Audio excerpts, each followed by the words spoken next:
Chapter 2562. The engagement party was on the second day. It was already 11 p.m. and it was getting late. They still had to wake up early the next day. Yun Jian and Ce, as well as most of the guests of the engagement party, had gone to bed early. The stars filled the sky, as if signaling the end of the old era and the beginning of a new era. Off, off, off. It was a different kind of night. Ce Luo was holding a heart-shaped wooden stick used for blowing bubbles. She dipped the stick in the bubble solution and blew bubbles at the stars and moon in the sky. It's so cold outside. What are you doing here? Shuiying walked out and saw Ce Luo sitting alone outside, blowing bubbles with a wooden stick that he had made. He walked over and grabbed Ce Luo's arm, wanting to bring him into the house. I miss home. I want to go home. Ce Luo, who was usually weak, used her other hand to push Shuiying's hand away as she spoke expressionlessly. However, her pouting lips made Shuiying's heart skip a beat. Ce Luo had never mentioned her home. Shuiying had never asked about it either. Seeing Ce Luo's upset expression, Shuiying reached out to hold her hand. Then I'll bring you home. Not our home. It's my home. I want to go home. Sister Yun Jian and the rest are so happy. I'm really happy for Sister Yun Jian, but I want to go home. I want to go home where Daddy and Mommy are still around. But why is it so hard? Why was I so disobedient when I was young? If I knew that I would never see them again, I would definitely be obedient. I would definitely be very obedient. This time, Ce Luo did not let go of Shuiying's hand. She slowly squatted down and hugged her head. When he first met Ce Luo, she was very innocent. However, her innocence was just to cover up the fear and dread in her heart. When I was 13, Daddy's business enemies came knocking on our door. They hired assassins to kill our entire family. I was stuffed under the bed by Mommy. I didn't dare to make a sound. I just watched as my family fell into a pool of blood. I was disobedient when I was young. When I was 6 or 7, life at home wasn't so good. Back then, Daddy and Mommy would wake up before 3 in the morning so that they could eat every day. They went out to sell newspapers and pick up trash. Life at home was too hard. I didn't know how to behave. My family's expenses were not enough to buy me a doll, so Daddy went out to sell blood and bought me a doll. I was so happy back then. After that, Daddy's business and business. I've always thought that Daddy and Mommy, Daddy and Mommy, Daddy and Mommy, Daddy and Mommy. At this point, Ce Luo's body trembled violently. She paused for 2 seconds before continuing. When I saw Sister Yun Jian and Mommy, Daddy and Mommy, Daddy and Mommy, Daddy and Mommy, Daddy and Mommy, Daddy and Mommy, Daddy and Mommy, Daddy were so happy. But now, even looking at them and talking to them is a luxury. I really regret it. Ce Luo's innocence was half an act. That was because she had to use her innocence to protect herself. Only now did Ce Luo dare to open her heart to Shuiying. When she was young, she didn't know how to behave. She thought that it was natural for her parents to treat her well. It was only after she lost them that she learned to cherish them. However, it was all too late. Shuiying didn't say anything this time. He only reached out his long arms to pull Ce Luo into his embrace when Ce Luo buried his head in his sobs. In the future, it's my turn to protect you. My kindness to you is something you should accept. Chapter 2563. Shuiying's last sentence brought tears to Ce Luo's eyes. She had always felt guilty about it. Her parents' death was irreversible. But she regretted it. She regretted not being sensible when she was young. She regretted not being as obedient and sensible as she could have been when her parents were still alive. But life was like that. Once you missed it, even the richest person in the world would not be able to buy back the lost past. No one's kindness to you is something you should accept as a matter of course. Including her parents. That was why Ce Luo had always been living in guilt. She hated herself for not being sensible and being disobedient when her parents were in their most difficult times. She blamed herself for not being able to repay them in time. But Shuiying hugged her and said, I'm good to you, so you should accept it. His kindness to her was something she should accept. She didn't need anything in return. Just like how her parents treated her. That sentence made Ce Luo's eyes turn red. She could not hold back her tears anymore. She pretended to be naive in order to survive. Even though Ce Luo pretended to be naive back then, she was only half sincere. That was why no one realized it. But now she was truly touched by Shuiying's words. She used to think of the world as her home. But after meeting him, it was as if she had returned to her parents' protection. It was so warm. She had to cherish and accompany you. She would scold your parents for wanting the best for you. Because when you look back, you might realize that your parents who had always been protecting you were no longer around. The engagement banquet was held as usual the next day. There was usually nothing special at an engagement banquet. Friends and family would be invited for a meal and a chat, and that would be it. On this day, the most important thing to mention was that in Country Z, the couplet Ce and Yun Jian, grow old together, appeared on every street and alley in the country. These words appeared on all the trucks on the road, on all the bus billboards in the city, and on all the restaurants in the country. This caused a sensation all over the world. Passers-by and residents all asked what was going on. A national celebration was probably nothing more than this. There was nothing worth mentioning at the engagement banquet. After midnight, the engagement banquet was officially over. Mu Ying did show up the next day, but she had a worried look on her face. Mad Dragon was nowhere to be seen beside Mu Ying. Yun Jian was a little confused when she saw him during the day. Yun Jian suddenly received a text message when the engagement party was just over in the wee hours of the morning. She glanced at the message and walked out. As she walked out, she glanced at Mu Ying and explained to Ce before she hurriedly left. South Africa, Moon City. At a scientific laboratory. After Mad Dragon agreed to the unreasonable request of the perverted doctor's son, the perverted doctor's son tied Mad Dragon to an operating table. The perverted doctor's son held a scalpel and rubbed it until it made a kacha sound. Mad Dragon, let's make a deal. As long as you give me your heart for an experiment, I'll save your woman. I won't go back on my word. The perverted doctor's son looked at Mad Dragon with a sinister expression. As he said that, the scalpel was about to fall on Mad Dragon's heart. Just as the scalpel was about to pierce Mad Dragon's heart, with a bang, the door was kicked open. At the same time, a slender figure broke through the door and entered. At the same time, a butterfly knife stabbed into one of the perverted doctor's son's eyeballs at a speed that couldn't be seen with the naked eye. Tisk. The butterfly knife pierced the eyeball, causing it to detach from his glasses and burst on the spot. The perverted doctor's son took a few steps back and wailed in pain. Ah! Ah! At that time, the beautiful figure who had just entered swept her gaze across the room, then stared at Mad Dragon. Suddenly, her lips curled up coldly, and she said something that frightened the perverted doctor's son so much that all the cells in his body trembled. Do you know how much money I spent to recruit him? How dare you lay a finger on one of my kosher mercenaries, slaying God's men? How dare you? Chapter 2564. Back then Yun Jian had snatched Mad Dragon from Ce. After snatching Mad Dragon from Ce and forcing Mad Dragon to join the kosher mercenaries, Yun Jian had to pay Mad Dragon a fixed salary. Mad Dragon's status in the world was second only to Yun Jian, who was ranked first in the International Secret Service. Although there was a huge difference in the price of their missions, Mad Dragon was ranked second in the world of Secret Service. In spite of it, as God of War who ranked third on the International Secret Agent chart, if Mad Dragon were to perish, Wuxia mercenaries would be the one to suffer the heaviest loss. The psychopathic doctor's son who had his eyeball pierced by the butterfly knife Yun Jian tossed out wailed as he rolled on the floor, shuddering. When he heard what Yun Jian said, his other eye that was still intact widened like a fish's eye. He had forgotten. After Mad Dragon left an Hun organization, he had joined the kosher mercenaries. An Hun organization wouldn't pursue the death of an assassin or Secret Service agent, but the kosher mercenaries would. The kosher mercenaries were known internationally for being protective of their own. When he was messing with Mad Dragon, he had completely forgotten that Mad Dragon was now a member of the kosher mercenaries.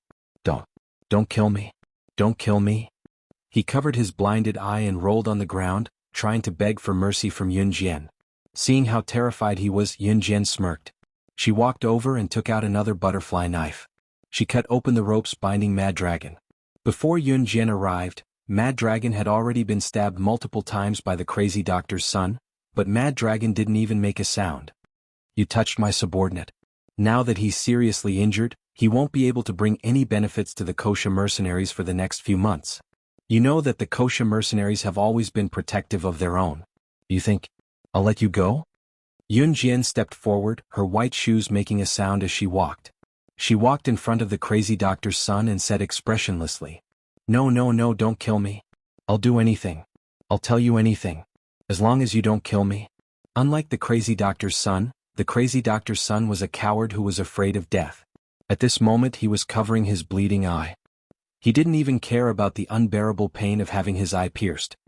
Hand over the secret manual that your father taught you. Don't play any tricks. I have ways to kill you. Yun Jian saw that the time was right and said calmly. If Yun Jian was like Mad Dragon, asking for the secret manual or begging him for Mu-Ying, then the crazy doctor's son would definitely think that he had something that others couldn't get. Therefore he wouldn't be willing to hand it over for a long time. However, Yun Jian had pierced his eyeballs just now. There was no way he did not believe that Yun Jian dared not kill him. Like an obedient dog, the man covered his eye and crawled to the side of the laboratory. He took out a very old book from a hidden bookshelf at the back of the laboratory and hurriedly handed it to Yun Jian. Here. I gave it to you. You said you'd let me go? After stuffing the book into Yun Jian's hands, the crazy doctor's son crawled out. However, he wasn't even halfway out. Holding the secret manual the man gave her, she spun around abruptly and tossed the butterfly knife with her other hand that was swinging it lightly. With a swoosh, the butterfly knife pierced the man's heart from his back. Don't believe. Use. The crazy doctor's son turned his head around and shouted with all his might. However, before he could finish, Yun Jian was already in front of him. She reached out and pulled out the butterfly knife from the back of the crazy doctor's son. She wiped the blood on the knife with a tissue as if she hadn't done anything. With a red arc, the crazy doctor's son uttered the last words of terror that he would ever hear in his life. I, slaying God, have killed countless people. When have I ever kept my word? Chapter 2565. Page 1/1. As soon as Yun Jian uttered the last word, the psychopath's son's eyes widened and he fell to the ground. He did not even close his eyes as he stared at Yun Jian. If one were to look closely, they would notice that his lips twitched in panic after he heard Yun Jian's last word. His pronunciation was SS, the initials of slaying God. Cough. Why are you here? Mad Dragon had been stabbed several times. He turned to glance at Yun Jian and covered the blood that was flowing out of his wound. Mad Dragon was smart. He knew why Yun Jian wanted the psychopath's son to bring the secret manual that the psychopath had left behind. That perverted Ph.D. student had the habit of taking notes when he was alive, and all his knowledge and wealth were recorded in this secret book. This secret manual was the psychopath's diary when he was alive. With it, Yun Jian could concoct the medicine to save Mu-Ying and maintain Mu-Ying's life. Therefore, the psychopath's son's life and death were no longer important to Yun Jian and Mad Dragon. They walked out of the laboratory. Mad Dragon held the wounds on his body and suddenly stopped in his tracks. Essus, can you promise me one thing? Mad Dragon coughed and asked. Tell me. Yun Jian had finished wiping the butterfly knife. Her eyes were fixed on it as she spoke calmly. Don't tell her that I was injured and that I asked for medicine for her. Don't tell her that I almost died. Mad Dragon pleaded. Yun Jian looked up and glanced at Mad Dragon for a second. The next second, she lowered her head expressionlessly and gave her silent consent. Work hard after you've recovered. The kosher mercenaries don't keep idle people. That was a promise. Mad Dragon raised a brow and nodded. Yun Jian returned to Hubble Island in the early morning of the next day. The engagement banquet was never going to be lively because it was reserved for the wedding ceremony. The wedding ceremony was as lively as it could be. Yun Jian and Si Yi's wedding date was set. It would be held on the 1st of April, which was Yun Jian's birthday. That was the day Yun Jian turned 20 years old and could go to the Civil Affairs Bureau with Si Yi to get their marriage certificate. Fortunately, there was still some time before the wedding ceremony. Jian, the guests have gone back. We should pack up and go back to Longmen City. Qin Yiru mentioned the engagement banquet to Yun Jian after it was over. Mom, you go back first. I'll take Xiao Jian on a trip this afternoon. The engagement banquet had just ended, but Si Yi addressed Qin Yiru as Mom, naturally, sounding like he had practiced it thousands of times. After that, Si Yi kept a straight face as if he was afraid that the two troublesome children would tag along, but he added, It's just me and Xiao Jian going on a trip. Qin Yiru knew that Si Yi did not want to bring the two children with him at once. She smiled and nodded. Okay. I'll take Yuan and Mingyu. Have fun. In the end, Si Yi's plan did not work out. Si Yi had planned to leave Hubble Island with Yun Jian, but the little boy had noticed them somehow. As if knowing that Si Yi was going to leave him and his sister behind to take Yun Jian out, the little guy scurried over and mumbled, I'm not sure. Aya. Daddy.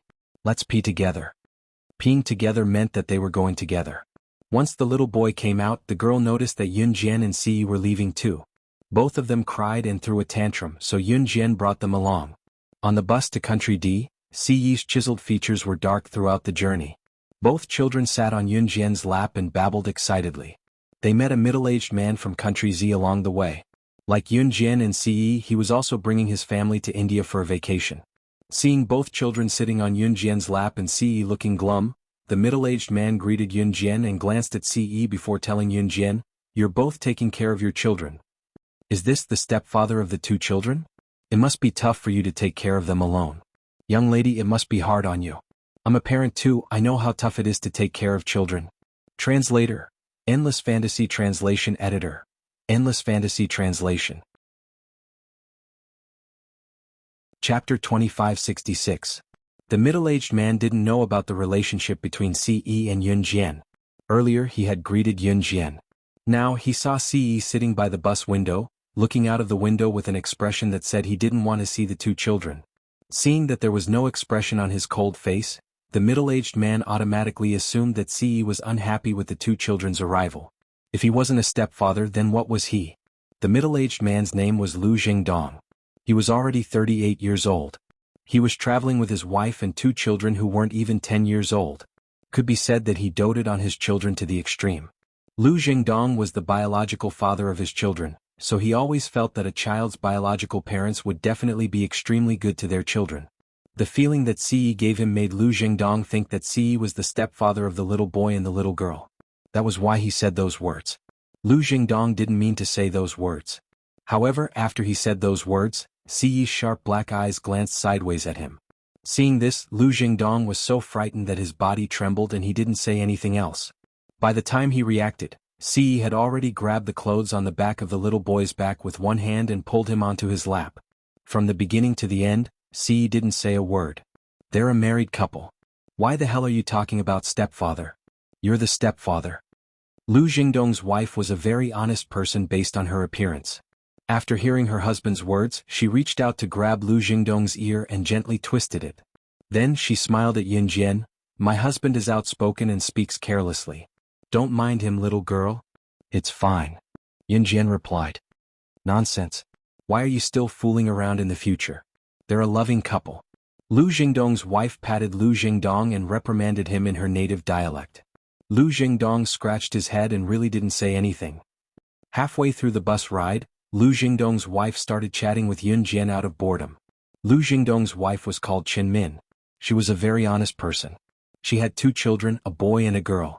Therefore, when he saw that Yun Jian was young and had two children, one boy and one girl, he became interested and talked to Yun Jian more.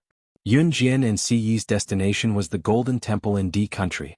The Golden Temple was a must-visit for tourists to D Country. The golden roof of the Golden Temple was built with 880 kilograms of gold.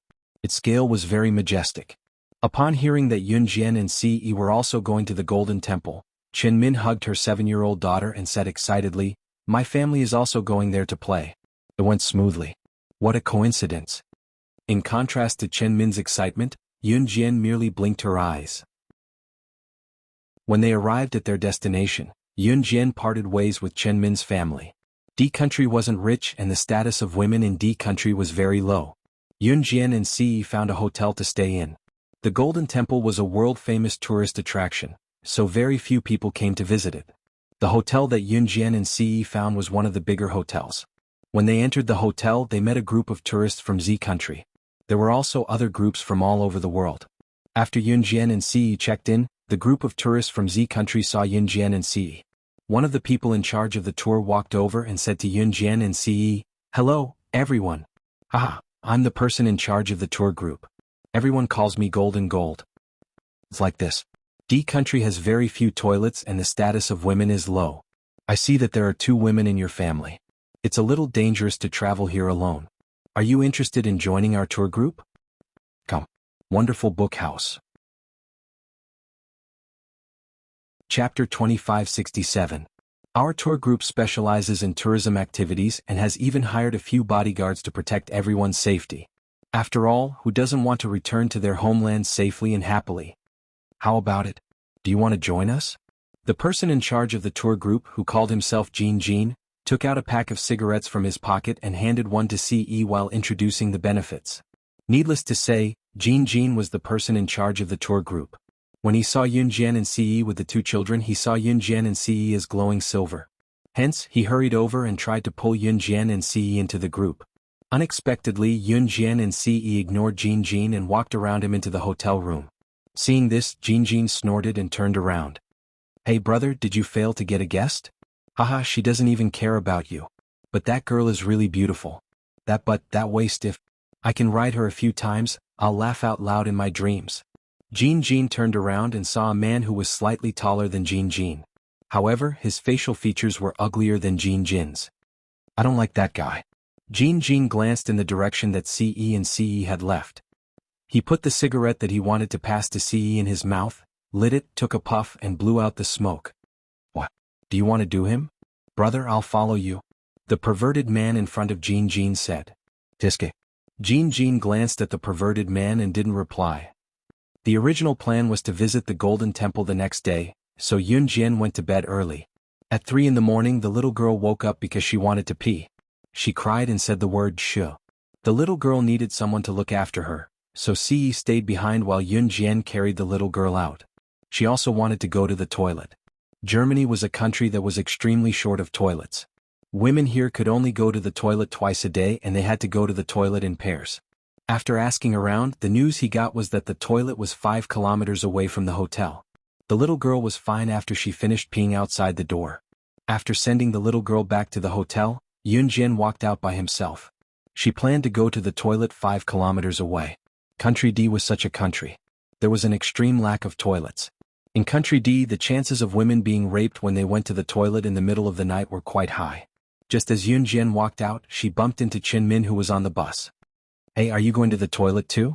I heard that the toilet is 5 kilometers away. It's not safe for us to go there alone. So, I decided to go with everyone. Chin Min greeted Yun Jian. Beside Chin Min were a few Z Country women who were traveling with the Z Country tour group. Since they were on the same path, Yun Jian didn't refuse. When the group of people arrived at the toilet 5 kilometers away, they all rushed there. Oh my god. Even the toilet is 5 kilometers away in this godforsaken place. Luckily, I don't live in this godforsaken place. Otherwise, I would go crazy. One of the women said. Then everyone started chatting. In the dark, Jin Jin and the perverted man, who had followed them all the way here, accidentally discovered that Yun Jian had come out alone. So, in order to vent their anger during the day, the two of them planned to lay their hands on Yun Jian. I've attracted the group of old bachelors in town here. These women will probably lose their virginity. When the time comes, we'll cover our faces and no one will recognize us. We'll *ck all the women. We'll also save money on finding a prostitute. How awesome. The perverted man said in a perverted voice. She'll lower your voice. She's coming out. Jin Jin suddenly covered the perverted man's mouth. They saw Yun Jian walking out of the toilet. The rest of the women also left the toilet. At the moment when everyone was ready to go back together, Yun Jian, who had walked out of the toilet as if nothing had happened, suddenly raised her eyes. The pair of eyes under her bangs seemed to be stained with strange red streaks under the moonlight. Then, in front of all the women present, as well as Jin Jin and the perverted man who were hiding in the dark, she immediately opened her mouth and said something that made everyone panic. You've been following us all the way. Are you still not planning to come out? Chapter 2568. 5 kilometers away from the hotel, there was a toilet. This toilet was piled up with stones and looked dilapidated. Although the people outside could not see the people inside the toilet was so dilapidated that it looked like it would fall down with a push. Yun Jian was standing 10 meters away from the toilet. Under the moonlight that was about to set in the west, her straight and slender figure was enough to arouse men's desire. But at this time, she stood in the same spot as if nothing had happened and suddenly said this sentence out of nowhere. As soon as she finished speaking, Jin Jin and the perverted man who were hiding in the dark, as well as Chin Min, as well as the group of women who had come with the group to use the restroom, were all stunned. What do you mean by following us all the way? Don't scare me. It's so dark here. There's no one around. One of the women tugged at her clothes and her face turned pale. She looked around and was clearly frightened to the point that she let out a cry. The other women who came with her trembled when they heard Yun Jian's words. Among the group of people who came here, 3 or 2 were men. And the whole group was from Z Country. Although it was 3 o'clock in the morning, the people from Z Country had long heard that there were few toilets in D Country. Moreover, the chances of women going to the toilet alone were very high. Therefore, these women gathered a lot of people in the middle of the night and went to the toilet 5 kilometers away. A few of the women even dragged their boyfriends or husbands with them. They were the 3 or 2 men who were standing at the scene. 3 minutes after Yun Jian spoke, a woman whose husband was standing beside her was holding her man's arm. Seeing no one around them for a long time, she was not afraid of trouble and replied to Yun Jian in a loud voice, "What's the matter? There's no one. Who are you trying to scare? Can you please shut your mouth? Otherwise you can go back alone." This woman relied on her husband's protection and was not afraid that there were people around. That's right. There's no sound around. You shouldn't scare us like this just because you're young. We're old and can't stand being scared. Another woman chimed in. As soon as the woman holding her husband's arm finished speaking, the rest of the women also agreed and stood on the side of the woman holding her husband's arm. Exactly. Who are you trying to scare? In a dark environment, people would more or less be surrounded by a sense of ambience. At this moment, the surroundings were gloomy. Only the round moon hanging in the sky that was about to set in the west could vaguely illuminate the earth. They were surrounded by trees. In such a place, it was inevitable that she would be a little scared. In addition, the crime rate in Germany was relatively high overall. Therefore, after confirming that Yun Jian was deliberately creating a scary atmosphere, everyone present turned their attention to Yun Jian. In the dark, Jin and the wretched man were first stunned when they were discovered. Then they turned around quietly and wanted to escape. They had originally planned to take advantage of the situation when the group of old bachelors from D country appeared and all the women present were subdued. But they had been discovered. What kind of hearing did that woman have? Jin and the wretched man quietly turned around and prepared to leave. However, just as she and the wretched man were about to leave, all the women began to accuse Yun Jian. So. Yun Jian, who was standing on the spot, raised her hand slightly, and 3 knives were caught in the gap between her fingers. She didn't even look at them and threw the knife in her hand into the dark. No one saw that in the night, 3 knives were nailed to the thick tree trunk in front of Jin and the wretched man, who were about to escape. It was night, and Jin and the wretched man already felt guilty for doing something bad. At this moment they suddenly saw 3 knives flying past them and stabbing into the tree trunk. The knives that suddenly appeared were like ghosts. Under everyone's gaze, the 2 of them were so scared that they screamed and rolled to where Yun Jian and the others were. As they crawled and rolled, they shouted, F***CK ghost, ghost, ghost. What the hell? Ghost. Chapter 2569. Translator, Endless Fantasy Translation Editor. Endless Fantasy Translation Translator. Endless Fantasy Translation Editor. Endless Fantasy Translation. 2 silhouettes suddenly sprung out from the dark forest, causing everyone who accused Yun Jian of scaring them to shudder. There's really someone? The woman holding her husband's arm was so scared that her face turned pale. She couldn't help but turn to look at Yun Jian. How did she know that someone was following them? Tour Guide Jean? Tour Guide Meng? Why are you here? Just when everyone was panicking at the sight of Jin and the wretched man rushing out from the dark, someone recognized them and asked in surprise. Cough. We saw that it was not safe for you to come out alone, so we followed you and planned to protect you from behind. I was planning to secretly escort you back. Jin reacted quickly. He quickly made up a story and spoke as if it was true. Then Jin pushed the perverted man who was Tour Guide Meng. Cough. Cough cough cough. Yes. Tour Guide Meng quickly said after being pushed by Jin. Tour Guide Jean, Tour Guide Meng, you're so professional.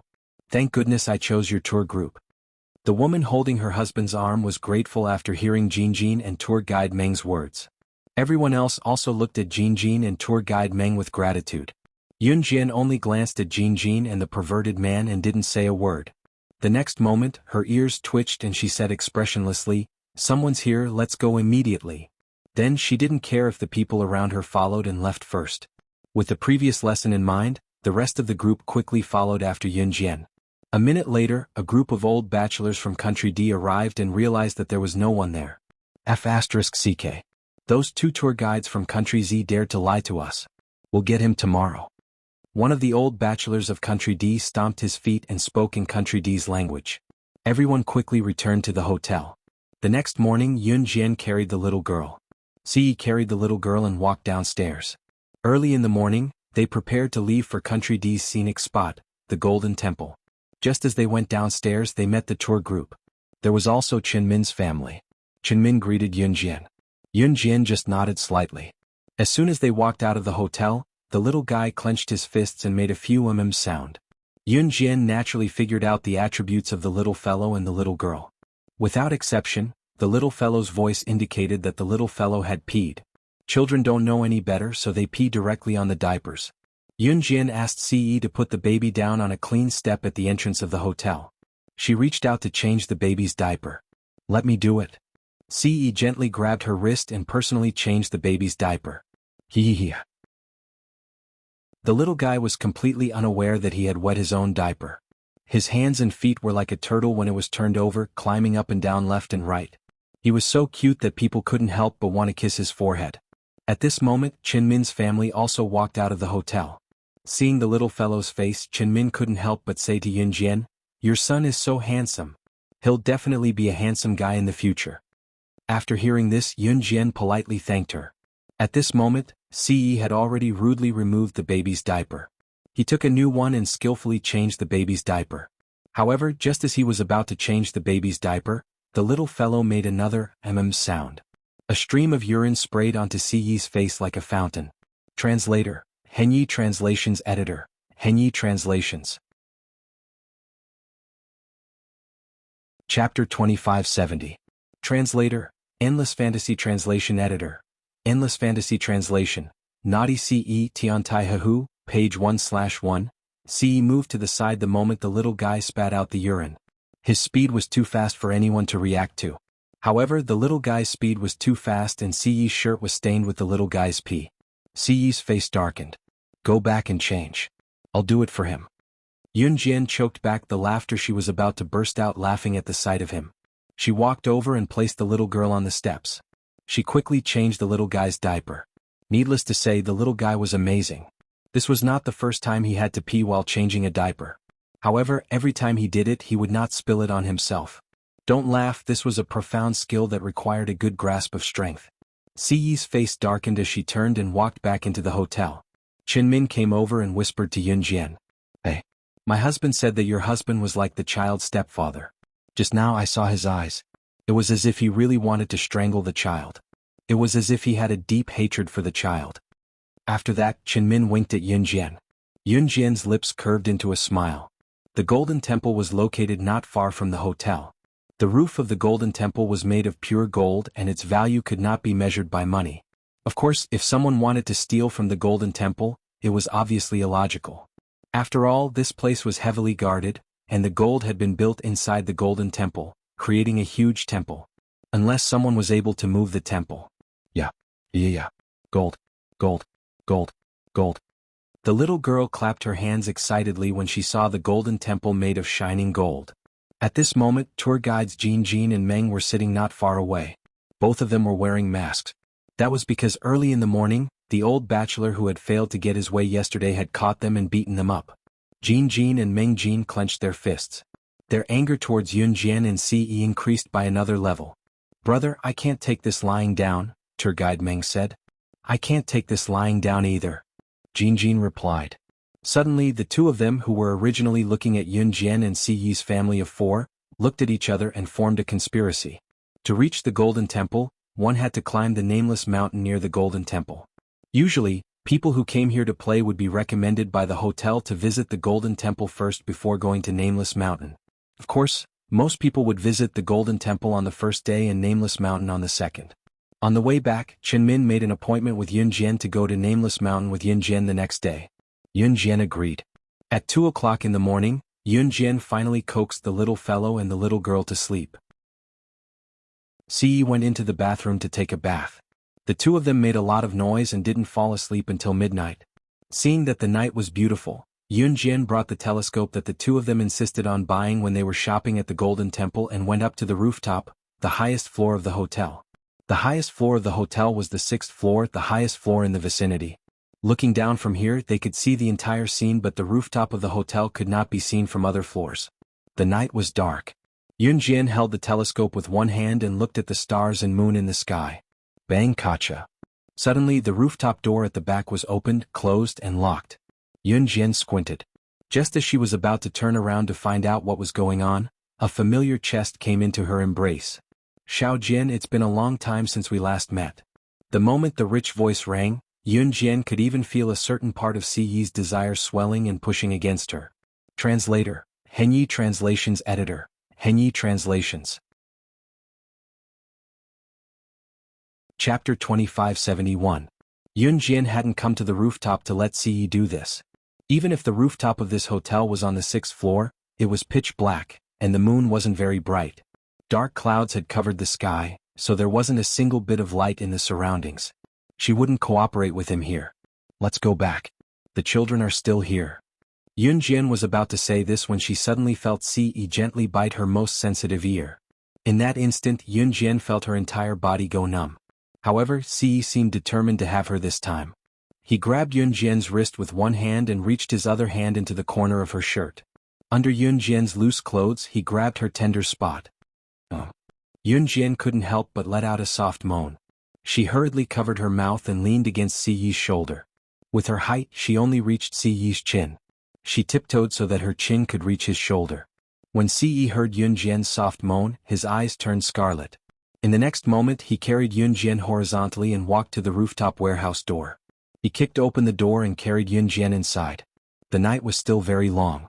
Unknowingly, the dark clouds in the sky gradually dispersed, revealing the full moon and countless stars. The twinkling stars flickered. Two of them gradually approached each other and eventually overlapped with each other. It was just like someone in the rooftop warehouse. The next day, Yun Jian woke up at around 10 in the afternoon. At this time, Qin Min's family should have been waiting for quite some time. However, Qin Min's family was very friendly. They didn't blame Yun Jian for oversleeping and even asked Yun Jian if she was too tired from playing with the two children yesterday. Actually, taking care of the two children wasn't tiring for Yun Jian at all. She was the one who was tired. I'm fine, Yun Jian replied indifferently. Qin Min also had a husband. Seeing Yun Jian like this, she just smiled. There were many people climbing the Nameless Mountain. Other than the Golden Temple, the Nameless Mountain was a must-visit attraction. Because this place was very beautiful, all the stones, flowers and trees were all natural, and the air here was very fresh. Yun Jian and the others quickly climbed to the top of the mountain. What made Yun Jian feel strange was that she had been in the circle of assassins and secret agents for so many years. Except for the beginning, she had never felt sore in her legs. But today, when she carried the little girl up the mountain, her beautiful legs actually trembled involuntarily. Because of the little fellow and the little girl, Siyi hadn't tasted anything fresh for a long time. Yesterday he had done it with her 8 times in one go. Yun Jian even suspected that Siyi had 8 kidneys. We're almost at the suspension bridge. Nameless Mountain is most famous for its suspension bridge. This suspension bridge was suspended from the cliff of the two mountains. The bridge was 600 meters above the ground.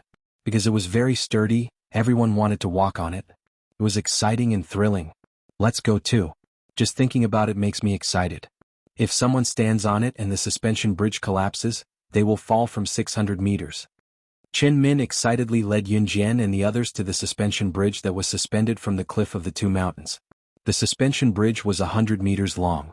Qin Min quickly led Yun Jian's family of 4 to the suspension bridge. Just as they walked onto the swaying suspension bridge, the suspension bridge swayed left and right. Qin Min panicked. Oh my god. Don't tell me we're going to fall.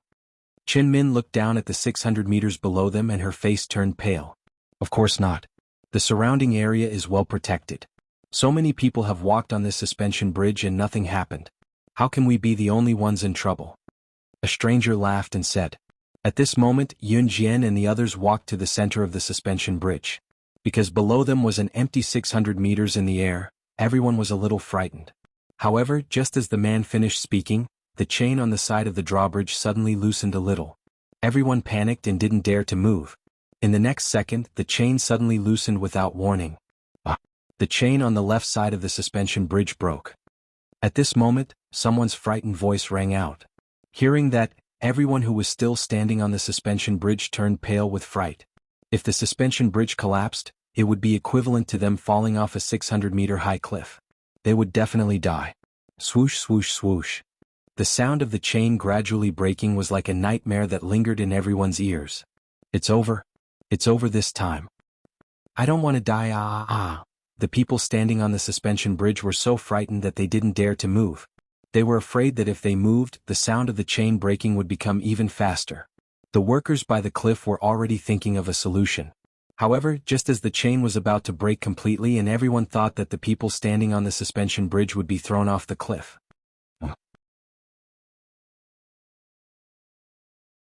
Chapter 2572. Translator. Endless Fantasy Translation Editor. Endless Fantasy Translation, page 1/1. The suspension bridge was 100 meters long.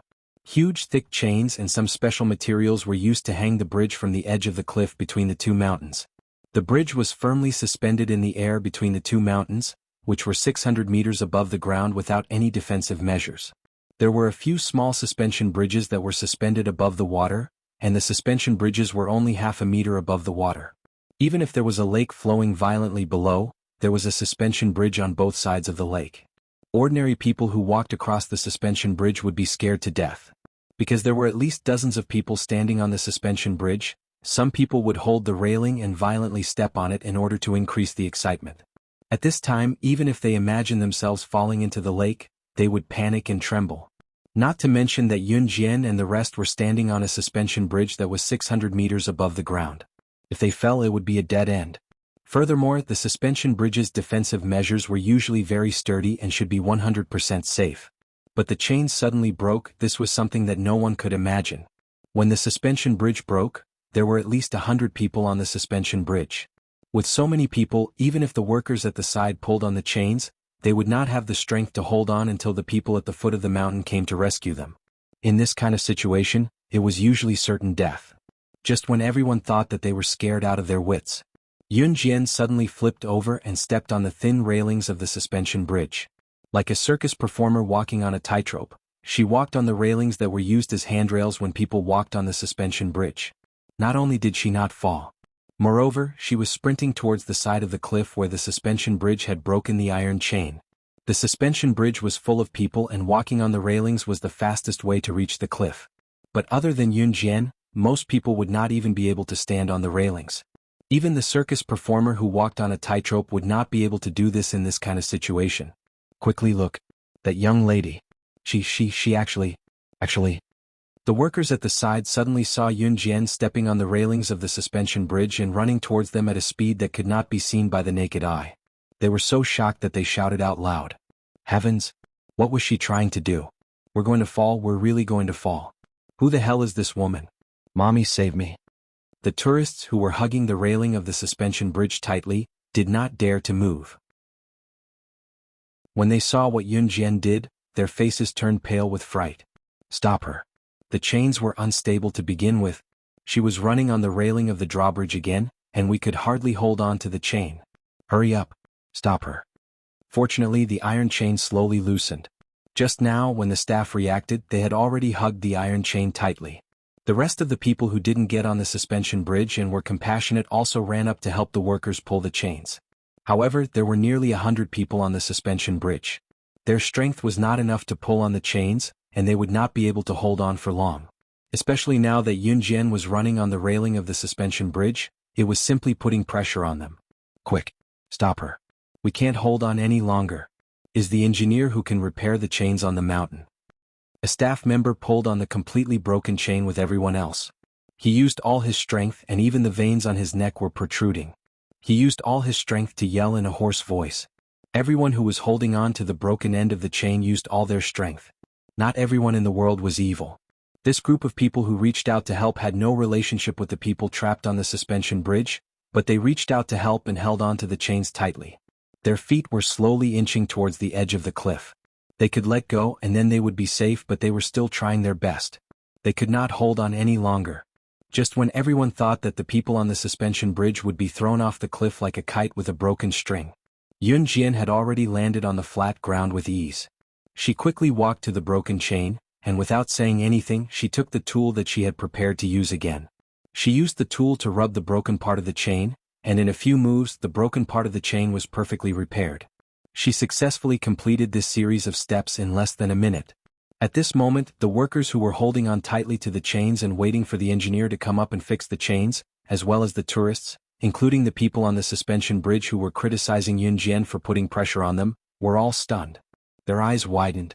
3 minutes later, the staff from just now took the lead and exclaimed at Yun Jian when they realized what was going on. Are you the top engineer in the world? Normal engineers would not be able to repair the suspension bridge so quickly. We hired the top engineers in the world to maintain and build the suspension bridge.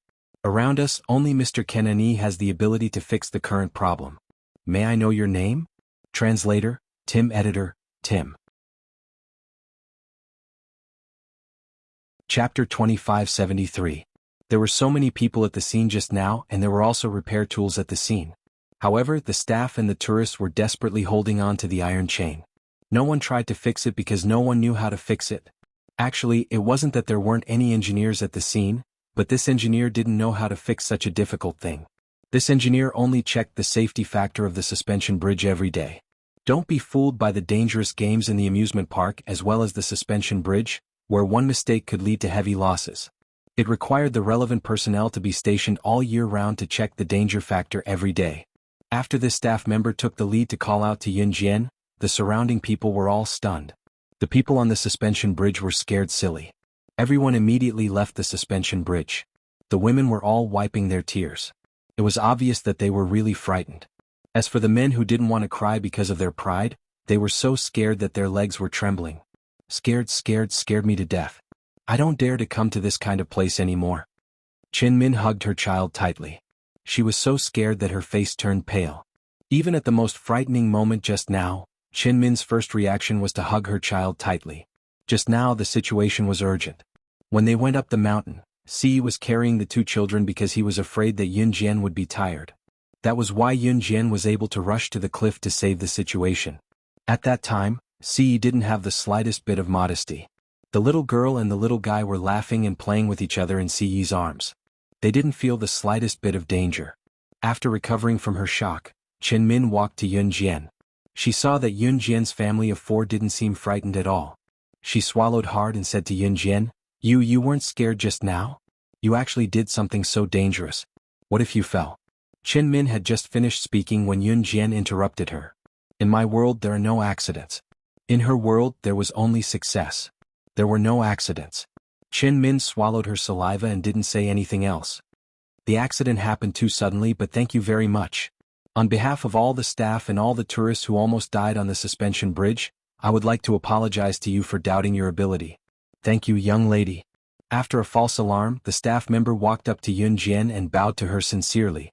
The staff member thought that Yun Jian would say, "You're welcome," but Yun Jian sneered and said to him in a sarcastic tone, "Do you really think that the breaking of the chain was an accident?" The staff member was stunned. "What do you mean? Investigate who sent the staff away to touch the chains yesterday and today. You will definitely know what is going on." Yun Jian glanced at the staff coldly. Just now, her child was also on the suspension bridge. This accident that almost happened was completely caused by the negligence of the staff. This was not something that could be forgiven with just a word of thanks and an apology. "It's him. It must be those two. Now that I think about it, they made excuses to send us away this morning. It must be them." One of the staff members also heard Yun Jian's words. The staff member frowned and suddenly pointed at Jin and tour guide Meng, who were standing not far away. Everyone was shocked. Jin and tour guide Meng saw this and didn't say anything to refute. They were so scared that they turned around and ran away. "Stop them. Quick." The crowd panicked. But just as Jin and tour guide Meng were about to walk down the mountain, everyone saw a small figure swish in front of Jin and tour guide Meng. She raised her leg high and kicked Jin and tour guide Meng to the ground. Several staff members quickly rushed over. Yun Jian kicked Jin and tour guide Meng in front of several staff members and said coldly, "Send these two guys to the international prison. Tell them the code word. If they become gods by killing, they will never be able to get out of prison in this lifetime."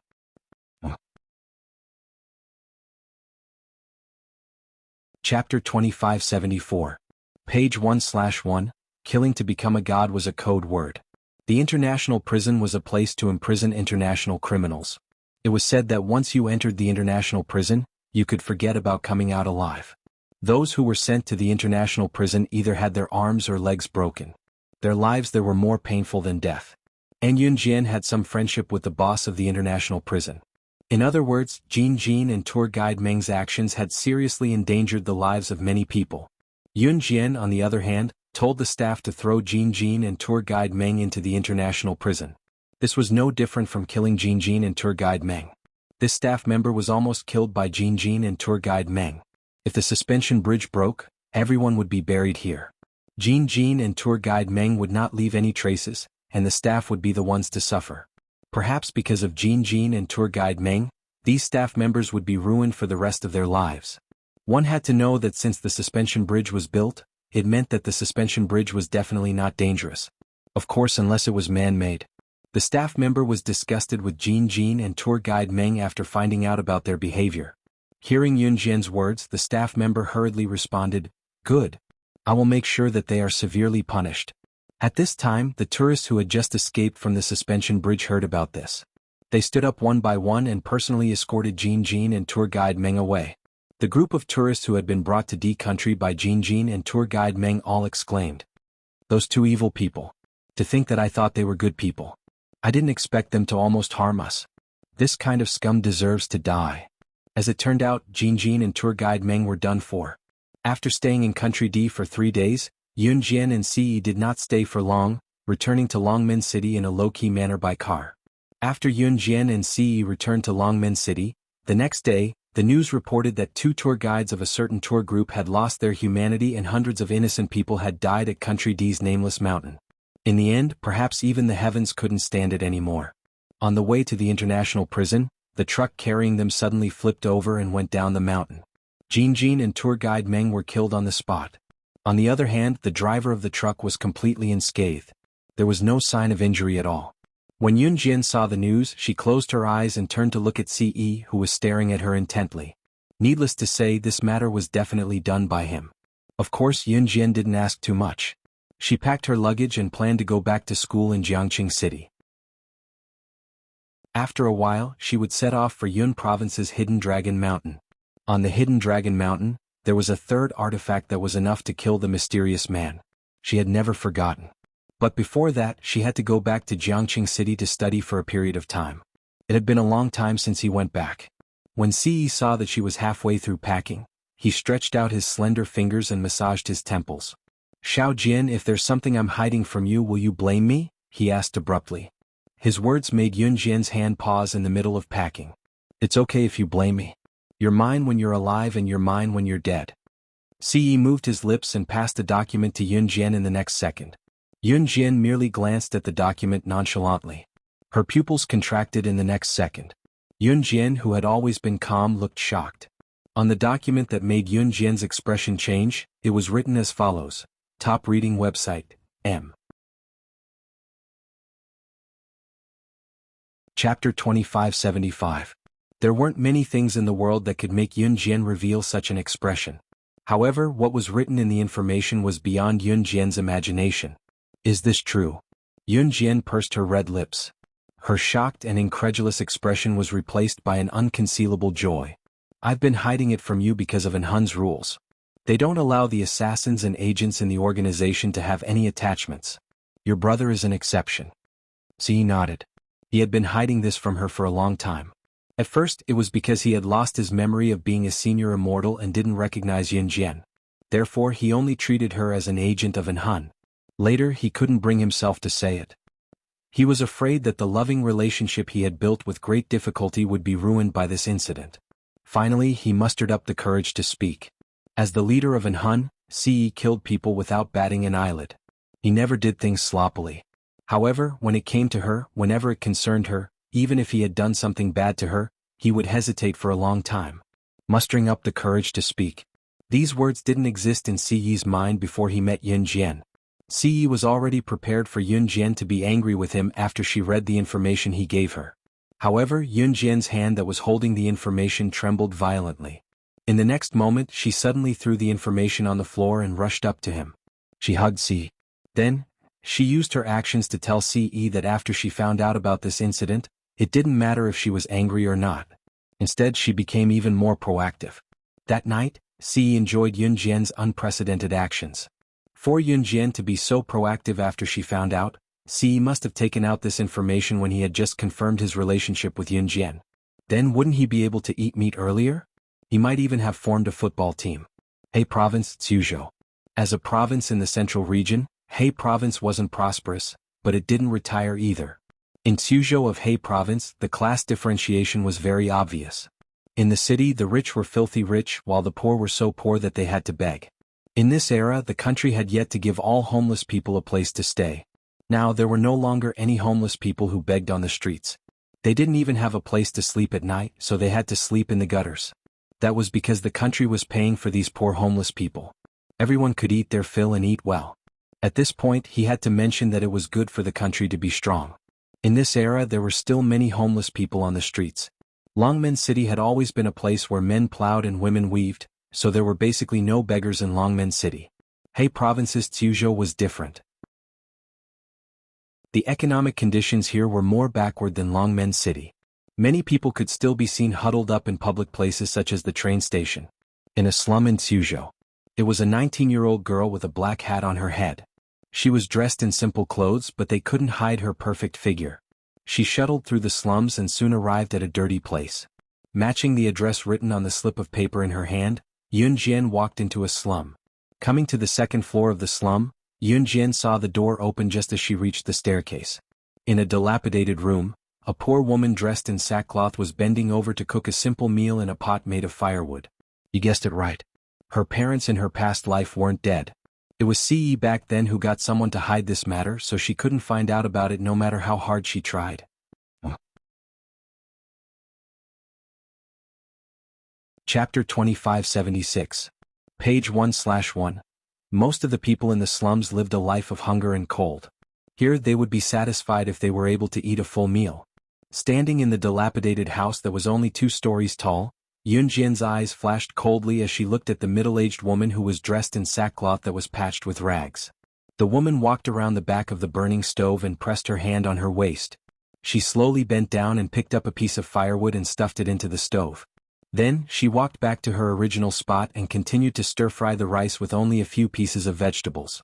The house was old and dark. When people stepped on the floor, it would make creaking sounds. It gave people the illusion that they could step on air at any time. "Miss, make way, make way." Just as Yun Jian stood outside the door and stared at the simple house that was not closed with a glint in her eyes, unable to move, an old lady's voice came from behind her. The old lady gently pushed Yun Jian aside and rushed into the house before Yun Jian. She said to the middle-aged woman who was stir-frying, "Ran. Your daughter is fighting with someone. It's at Westgate Market. The adults couldn't stop them even if they ran over. This girl. Fighting with a man. Hurry up and go take a look." The middle-aged woman was different from Qin Yiru. Her face was thin and her hands were almost skinny. Her face was full of yellow spots. However, one could vaguely see that she was also a great beauty when she was young. The middle-aged woman's surname was Zhou and her name was Ran. Zhou Ran. When Zhou Ran heard the old lady's words, her hands froze. Pada, the old spoon she used to stir-fry, fell to the ground. "Auntie Wang, please help me put out the fire. I'll go over right now," Zhou Ran said to the old lady. Then she walked out anxiously. On Zhou Ran's face, there was a sadness that couldn't be washed away.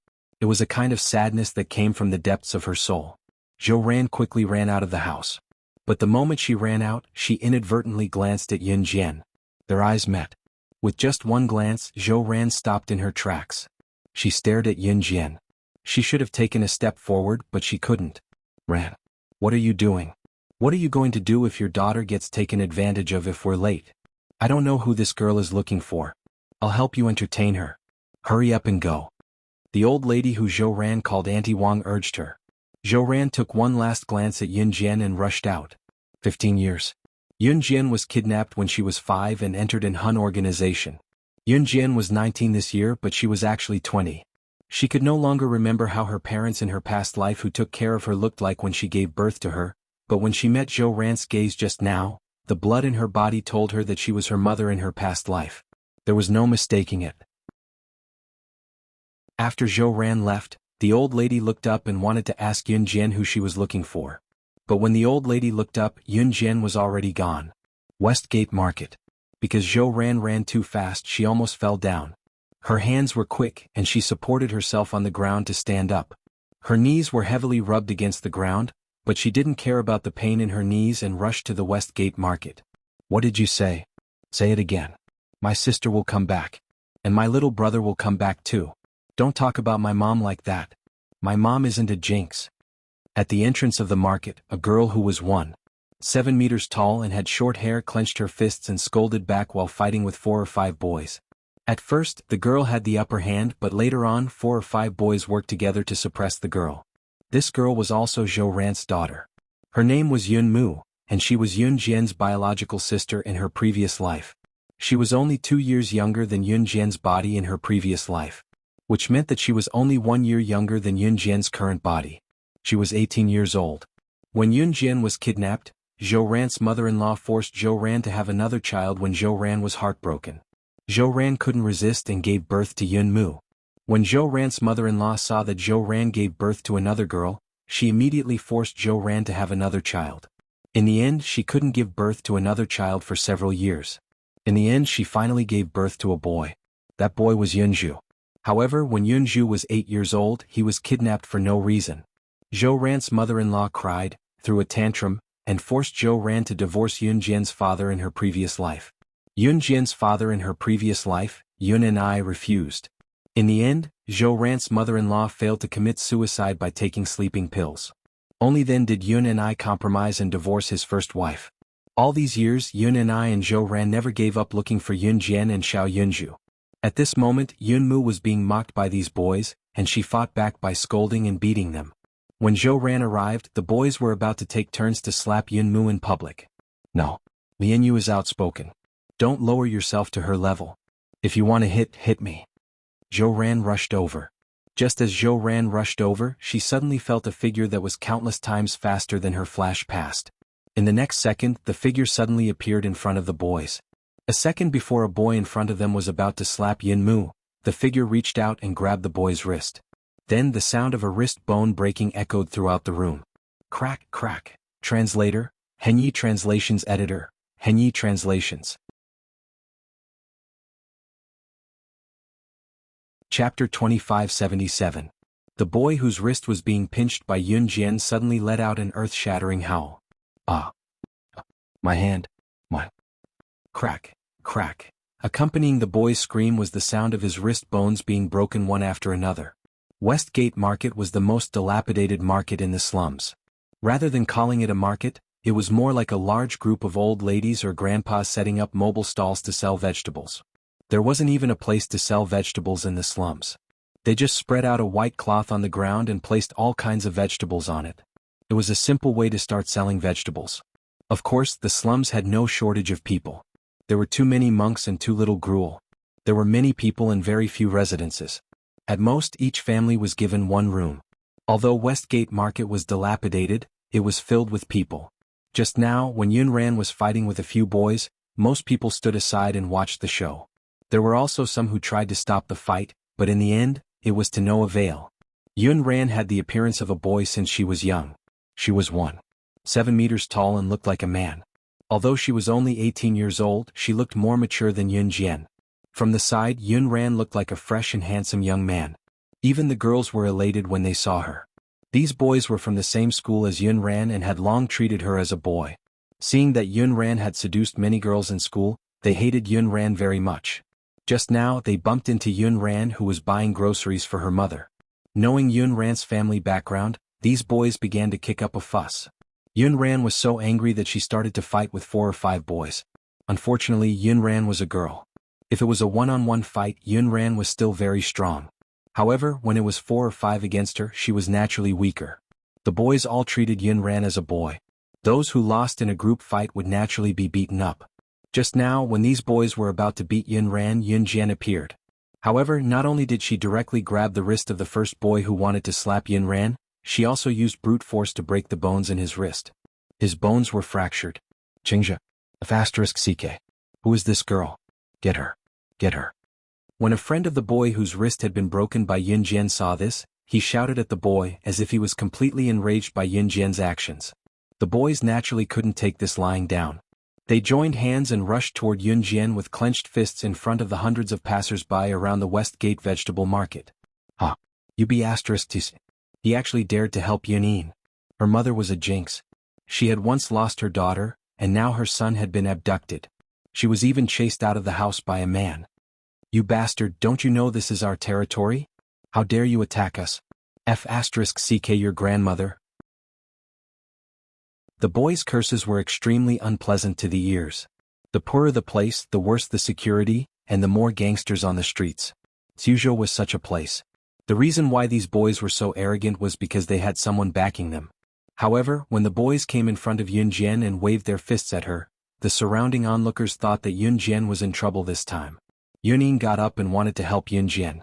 For some reason, when Zhou Ran saw these people beating up Yun Jian, her heart burned with pain.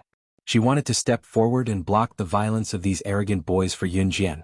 Yun Jian gave a side kick and directly raised her leg high to step on the leading boy. She opened her hands and directly grabbed the sleeves of the two boys behind him. With the strength of her hands, she flung the two boys more than 10 meters away. The last boy was so scared that he didn't dare to come forward. She just sneered and glanced at the last boy. Then, she bent down and stepped on the palm of the boy who had insulted Yun Yin, and Zhou Ran with her other foot. Kacha kacha. The sound of the knuckles bones breaking clearly reached everyone's ears.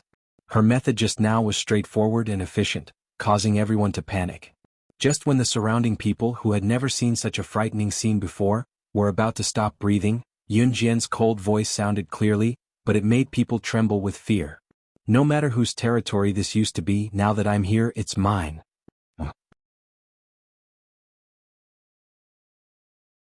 Chapter 2578.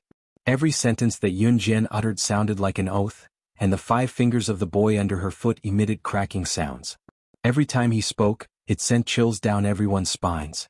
It was as if a spirit from hell was about to appear. Yun Jian's face remained indifferent and expressionless. The black hat added a sense of mystery to her. Big sister. Big sister, I was wrong, big sister. I beg you to be magnanimous and let me go, big sister. The boy used his other hand to grab his wrist that was under Yun Jian's foot. His face was pale from the pain. His body trembled because of the pain and Yun Jian's ghostly words.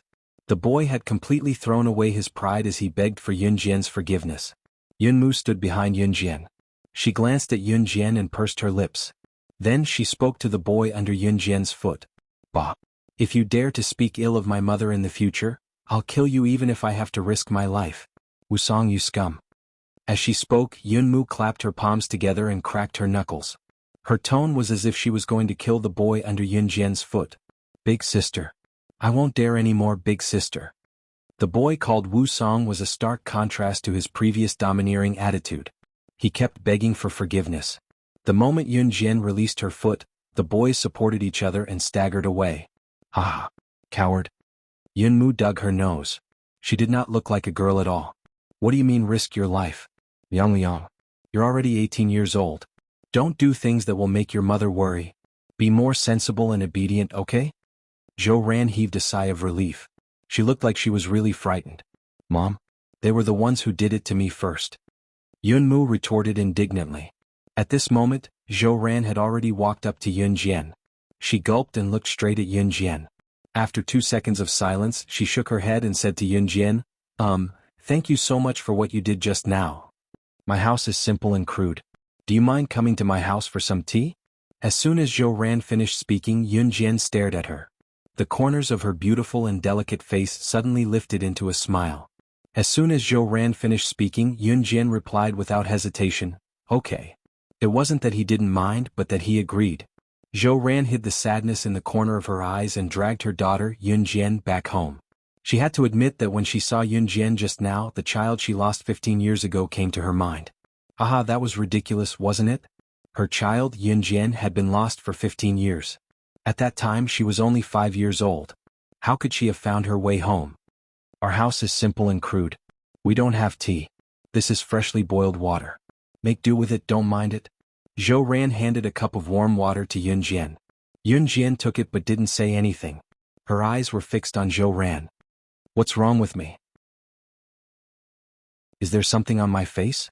Zhou Ran couldn't help but ask when she saw Yun Jian staring at her face. Yun Jian only shook her head slightly. Mom, Dad is here.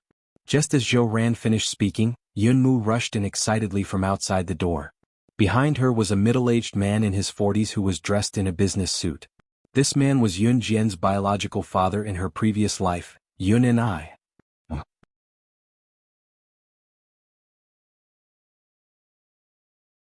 Chapter 2579. After Yun and I walked into the house, he glanced at Yun Jian who was sitting in the room and then said to Zhou Ran, "Do you have a guest?" As he spoke, Yun and I did not avoid it. He took out a large stack of red 100 yuan from his briefcase and handed it to Zhou Ran. "Ran, take the money." When Zhou Ran saw the money, tears fell again, but she still reached out with trembling hands to take the money from Yun and I. Compared to Zhou Ran and Yun Ran, Yun's clothes were much better. That was because Yun and I was an old employee of a company in Suzhou, and his income was not low. The clothes he was wearing were distributed by the company, so naturally they were not too shabby.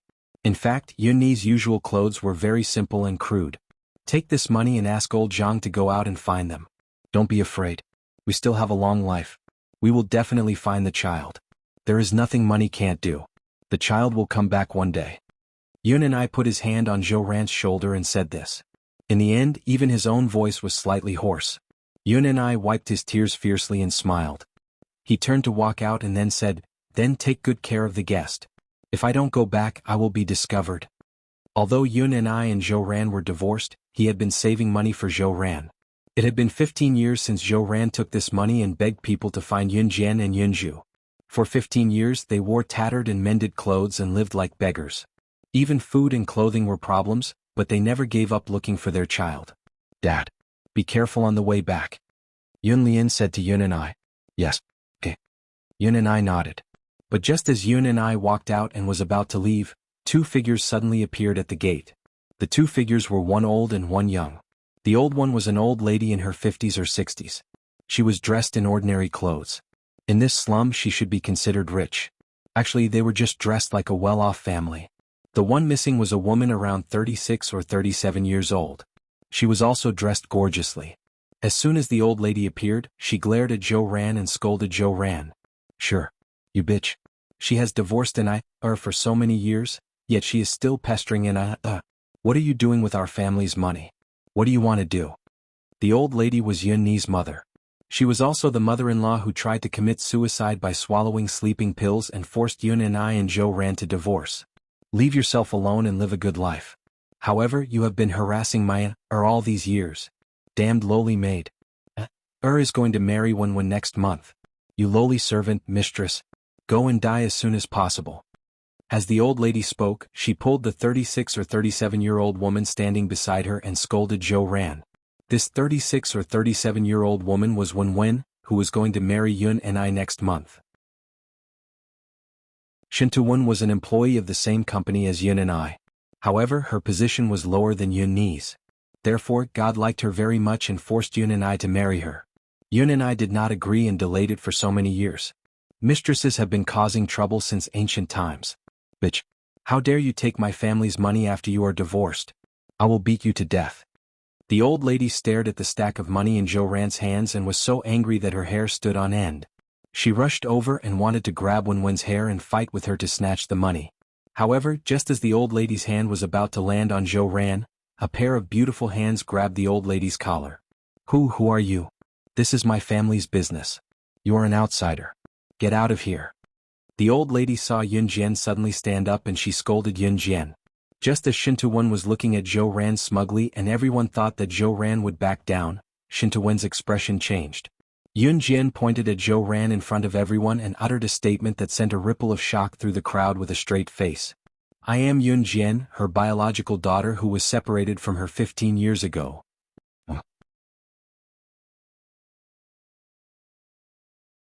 Chapter 2580. Translator, Endless Fantasy Translation Editor. Endless Fantasy Translation Translator. Endless Fantasy Translation Editor. Endless Fantasy Translation. If we're talking about an outsider, you should be the outsider. Who do you think you are to strut around in my house? Yun Jian grabbed the old lady's hand and uttered the words that were extremely calm to her expressionlessly. Once she spoke, Zhou Ran, who stood where she was with the stack of money, Yun Mu, who rushed up to stop the old lady when she was about to attack Zhou Ran, Shintuwen, who carried a branded bag and was dressed to match Yun and I, as well as Yun and I and the old lady herself. Everyone present was completely stunned by Yun Jian's words. You. What did you say?" The first one to react was not Zhou Ran but the old lady. At this time, the old lady stared with her pair of black eyes, and a look of horror flashed across her face. Jianer? You're Jianer?" Zhou Ran stared at Yun Jian after she heard what she said. She stared at Yun Jian, her voice soft and her words heavy as she spoke with all her might. Yun and I was dumbfounded as well. The briefcase in his hand fell to the floor with a clatter. Didn't they say they were separated for 15 years? How could they find her? Shin Tu-wen had heard of Yun Ni's family background as well, so she exclaimed in disbelief. The old lady's face was terrifyingly dark as well. Are you my elder sister? You're my Yun Jian Jiejia? Yun Mu was stunned. In the next second, she dashed to Yun Jian and threw herself into Yun Jian's arms. Sis.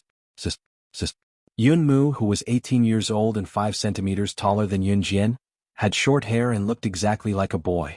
She cried with all her might, tears streaming down her cheeks despite not shedding a single tear for more than a decade.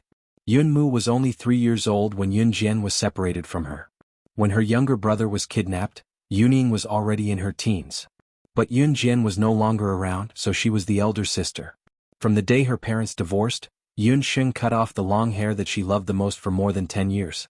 She swore that she would protect her mother like a boy. Be the pillar of the family. She wanted to protect her mother from being bullied, so she forced herself to live as a boy. After witnessing Yun Jian's skills at the West Gate Market, Yun Mu's face was full of envy. If she had such skills, she wouldn't have been bullied all the time. When she found out that Yun Jian was her biological sister and recalled the way Yun Jian had protected her, she burst into tears on the spot. She was also someone who had her elder sister protecting her. In response to the crowd's bewilderment, Yun Jian spoke calmly, I am. Just because you say so? What if it wasn't? How can you prove that you're Yun Jian who was lost 15 years ago? When the old lady heard that Yun Jian was her long-lost granddaughter, not only was she not agitated, she glanced at Yun Jian instead. To the old lady, other than boys, everyone else had nothing to do with her. Before Yun Jian came out of Zhou Ran's womb, the old lady was so nice to Zhou Ran that she looked like she was going to dig her heart out. When Yun Jian was born naturally and it was a girl, the old lady rushed home from the hospital in a huff and did not visit Zhou Ran again. When she found out about Yun Jian's identity, the old lady was not surprised at all. Instead, she loathed her even more. She must be my Jian. From the first time I saw her, I knew she must be. I can feel it. She's my Jian. Zhou Ran shuddered as the stack of bills in her hands fell to the floor. She rushed over to hug Yun Jian. Money was never as important as her child to Zhou Ran. Opening her mouth, Zhou Ran wanted to say something as happiness came too suddenly. She had thought about it countless times in her dream, but she could not bring herself to say it when she saw Yun Jian. Can you call me Mom? Zhou Ran asked, looking up at Yun Jian. Yun Jian looked back at her. Just when Zhou Ran and everyone else thought that Yun Jian would not say it, she pressed her red lips together and said expressionlessly, Mom. What Mom? Stay away from the Yun family from now on. You even took my son's money. So what if you found your daughter? Don't expect my to raise your daughter for you. You're the woman who lost my eldest grandson. Find my eldest grandson if you have the guts. The old lady pounced to pick up the bills on the floor and started lecturing with clicks of her tongue. Translator, Atlas Studios Editor, Atlas Studios. Chapter 2581. Translator, Endless Fantasy Translation Editor, Endless Fantasy Translation Translator, Endless Fantasy Translation Editor, Endless Fantasy Translation. Old Madam was afraid that when Yun Jian came back, Zhou Ran would ask her son for Yun Jian's living expenses. She also hated Zhou Ran for letting her grandson Yunju, whom she had painstakingly obtained, be abducted. Mom? Yun and I shouted when she heard Old Madam's words. What's wrong? Did you rebel? Are you going to go against your mom for a woman who has nothing to do with you? Don't forget that you're going to marry Wen next month. Wen isn't she? Old Madam did not wait for Yun and I to finish her words. She picked up the 100 yuan that had slipped from Zhou Ran's hands and stuffed it into her arms, as if she was afraid that someone would snatch it away. She glared fiercely at Yun Jian and Zhou Ran with her round eyes, as if she was afraid that Yun Jian and Zhou Ran would snatch the 100 yuan from her arms. Auntie, I suggest that we let her do a DNA test to know if she's Ni's daughter. After all, Ni is already a big shot in our company. We must always be on our guard. Shin Tu-wen walked to Old Madam's side and held her hand as if she was following Old Madam's words. You're still calling me Auntie. You and I are going to get married next month. Call me Mom. Old Madam's attitude towards Shin Tu-wen was completely different from Zhou Ran's. She patted the back of Shin Tu-wen's hand affectionately and said, After that, she looked at Zhou Ran with deep hatred and said, "Did you hear that? I want you to bring this person who claims to be your daughter to do a DNA test. Also, don't even think about getting a single cent from my family." Bang. Just after old madam finished speaking, Yun and I slammed her fist on a wooden table. Quang quang quang. The wooden table made a huge shaking sound. Following the shaking sound, Yun and I roared at old madam angrily and hoarsely, "Enough! Do you think I can't see through my own daughter? Do we need to do a DNA test to see if she's my daughter? I never agreed to the wedding next month. Get married yourself. Other than Ran, I won't marry anyone else in my life. Get out. Get out. Get out of here." Yun and I was usually an honest person, and Shintuan was also the reason why she liked Yun and I. If she married Yun and I in the future with Ni's temper, Yun Ni's temper, she would be in charge of Yun Ni's way. Yun and I. Yun and I old madam and was. Old Yun was old with da? Translation was translation old? Was translation? Translation? Oh. You. Damned woman, remember this. Don't think that I don't know how much money my borrowed from you. Should that money with Yun, should that amount it at least money. If you don't return the money, I'll sue you in court tomorrow. Old madam was so frightened by Yun Ni's scolding that she took a few steps back. Then she looked at Zhou Ran and screamed like a crazy woman. 100,000? After old madam screamed like a lunatic, Yun Jian looked up. Her eyes were cold and her lips moved slightly as she spoke. That's right. 100,000. Your mother won't be able to save this amount of money even if she works her whole life.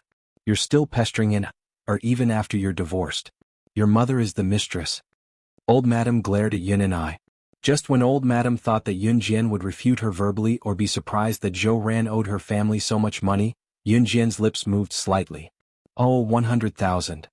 In the next moment, everyone saw Yun Jian walk to the side and take the travel bag that she had left at the door. Then, in front of everyone, she unzipped the travel bag and turned it upside down. Everyone saw a large stack of US dollar bills falling out of the travel bag. At that moment, Yun Jian squatted down and picked up a stack of US dollar bills from the ground. She waved it at old madam and said expressionlessly, "This stack of 10,000 US dollars is equivalent to more than 60,000 renminbi. I have 500,000 US dollars here, which is more than 3 million renminbi. Old woman, is that enough to pay you back?" Translator, Atlas Studios Editor, Atlas Studios. Chapter 2582. The stacks of banknotes were dug out from the travel bag. Although they weren't red Grandpa Mao banknotes, none of the people present had ever seen so much money in their lives. At this moment they were all shocked and stood rooted to the ground. The old lady's eyes widened. Her pair of black eyes darted left and right, back and forth. Her face looked as if she had eaten feces and instantly turned as white as ice. Enough, enough, enough. The old lady looked as if she had been possessed by a ghost as she walked towards Yun Jian. Her eyes were filled with the pile of US dollar bills in front of Yun Jian. Just as the old lady was about to reach Yun Jian in an obsessive manner, a cold smile appeared on Yun Jian's face. Yun Jian's lips curved slightly. Unknowingly, a lighter appeared in Yun Jian's hand. This scene made Shintuan, the old lady, Yun and I, Zhou Ran, and Yun Ran's eyes widen in shock. "What are you doing? What are you doing, child?" "Oh." The old lady rushed over like a lunge. However, Yun Jian was one step ahead of her. In front of the old lady, she burned the pile of US dollar bills to ashes. Just as the few people present held their breaths in shock and looked at the scene in front of them in disbelief, Yun Jian's cold voice suddenly rang out. "Unfortunately, I won't give you a single cent of this money even if I burn it to ashes." So much money was burned to ashes by Yun Jian in an instant. The old lady and Shintuwen's expressions were the most interesting. It was equivalent to 3 million yuan in banknotes. It was money that they could never earn in their lifetime. Yet, it was burned by Yun Jian just like that. Oh, the money. The old lady was so angry at Yun Jian that her eyes rolled back and she fainted in front of everyone present. "Sister, you're so domineering." Yun Lian clapped her hands and looked at Yun Jian with admiration. "But sister, how did you get so much money?" Yun Ran asked the question that Zhou Ran, Yun and I, and Shintuan wanted to know. The money belonged to Yun Jian, and Yun Jian had been separated from them for 15 years. Therefore, Zhou Ran and Yun and I would not say anything about Yun Jian burning the money. After all, she was her biological mother. Yun and I had already helped the old lady up and rushed to the hospital. Shintuan also left. After Yun and I helped the old lady to the hospital and Shintawan left, Yun Jian said calmly, "It's fake." "Well, sis, you still have the habit of carrying fake money with you. That old woman was scared out of her wits just now. I've long found her an eyesore. How infuriating. She deserves to be angered to death." Yun Lian laughed. "Lian, I'm making dinner. Take Jian out for a walk." Zhou Ran looked at Yun Jian excitedly. "I know, Mom. We'll go out for a walk. We'll be back soon." Yun Lian knew that Zhou Ran was going to make something delicious for dinner, so she pulled Yun Jian out excitedly. The residences in the slums were close to each other and the surroundings were messy. It was simple and ordinary, and some places even emitted an awful stench. Yun Meng took Yun Jian away from the slum and went to a school that was equally shabby but had a better environment in comparison. "Sis, this is the high school I'm studying in. I'll take you there to take a look. It's Saturday today and there's no one in school." Yun Ran addressed Yun Jian as her sister smoothly, hooking her arm around Yun Jian's as they walked into the shabby school. "Right, sis, what have you been doing all these years outside?" Yun Ran pulled Yun Jian through the school gate excitedly. She suddenly thought of something and turned to ask Yun Jian. Yun Jian's eyes glinted at Yun Ran's question. Under Yun Ran's expectant gaze she confessed, "I."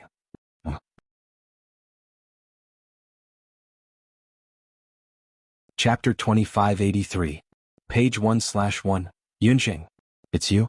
Before Yun Jian could say anything, a male voice came from the entrance of the tiny high school. Upon hearing this, Yun Jian glanced sideways. Then he saw 3 groups of more than a dozen boys walking over with basketballs. The boy who spoke was the one at the front of the group. He had short hair and was wearing a basketball jersey. He was about 1.85 meters tall. He wasn't the most good-looking among the group of boys, but he was the type that was very pleasing to the eye. Following behind these boys was a group of infatuated girls. Even if this high school wasn't famous, there would always be good-looking boys and girls. This was inevitable. "Zhou Qiong, are you guys practicing basketball here again?"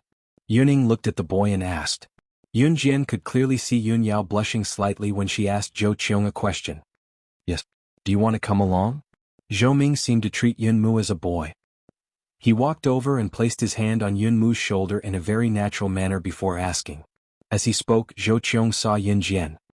He nodded and smiled at her before asking Yun Jian, "Who is this? I've never seen him before." "That's her elder sister." Yun Mu rushed to reply. As she spoke, Yun Mu's face was filled with happiness. "Your sister? Your sister is back? I really wish you all the best." The boy named Zhou Qiong obviously knew about Yun Luo's family background, so he laughed and said, "Hello, Sister Yun Jian.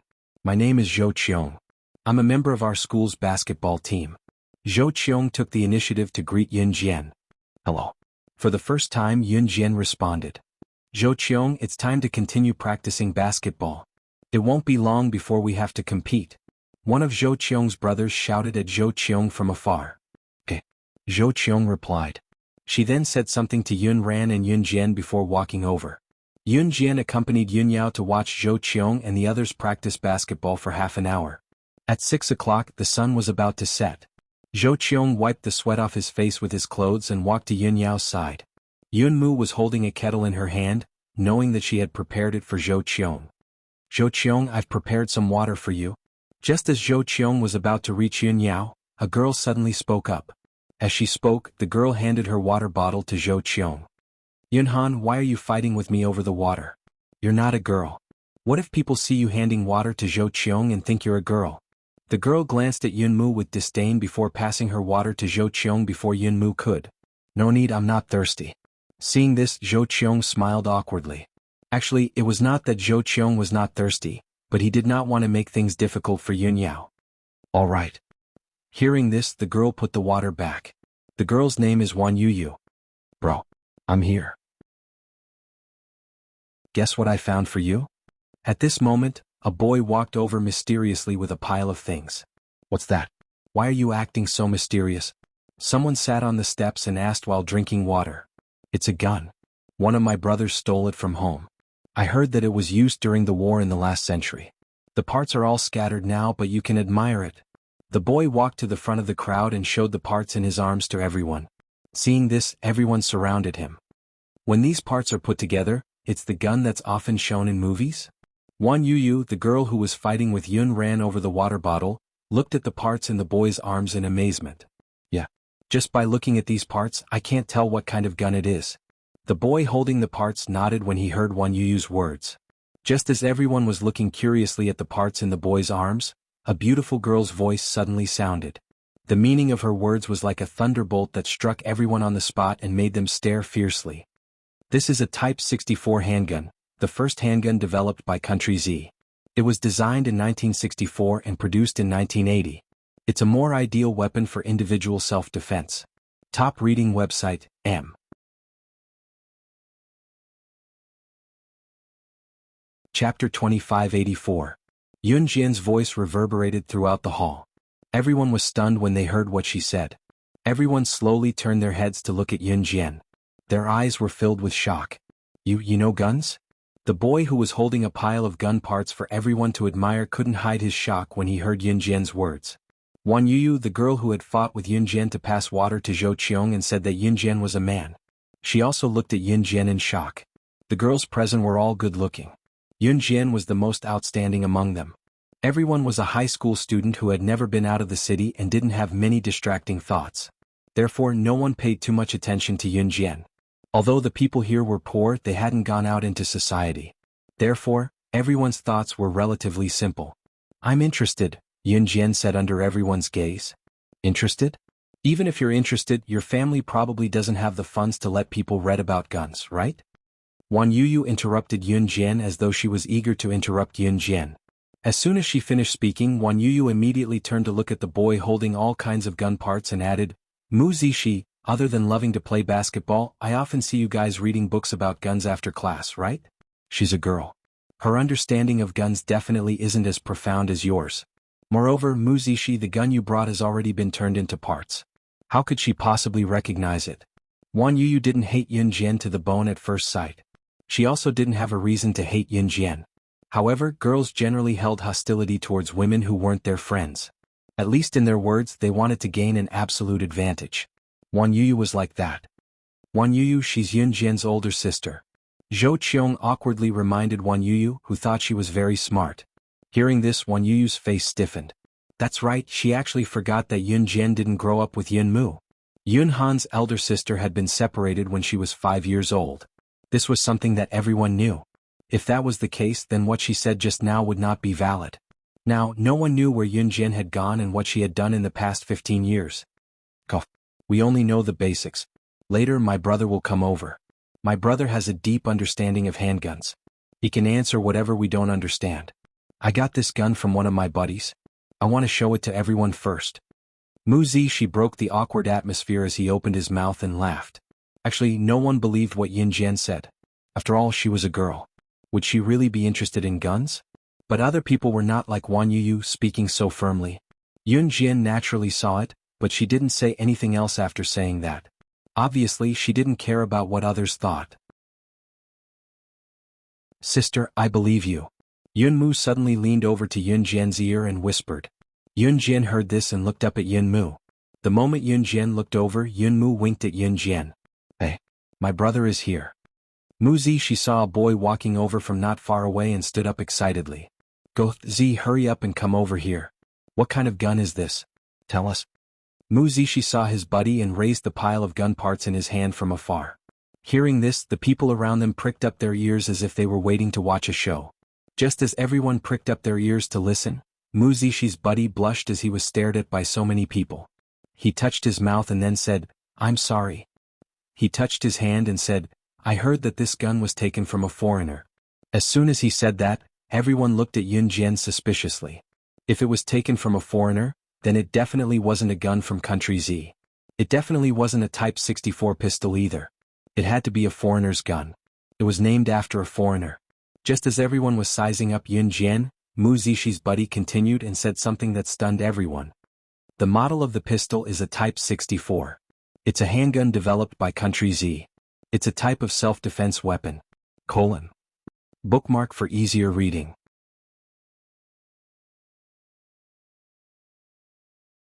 Chapter 2585. Translator, Endless Fantasy Translation Editor. Endless Fantasy Translation Translator. Endless Fantasy Translation Editor. Endless fantasy translation. When everyone heard Brother Mu Zishi say that the handgun was taken from a foreigner, they mistakenly thought that the handgun was made by a foreigner.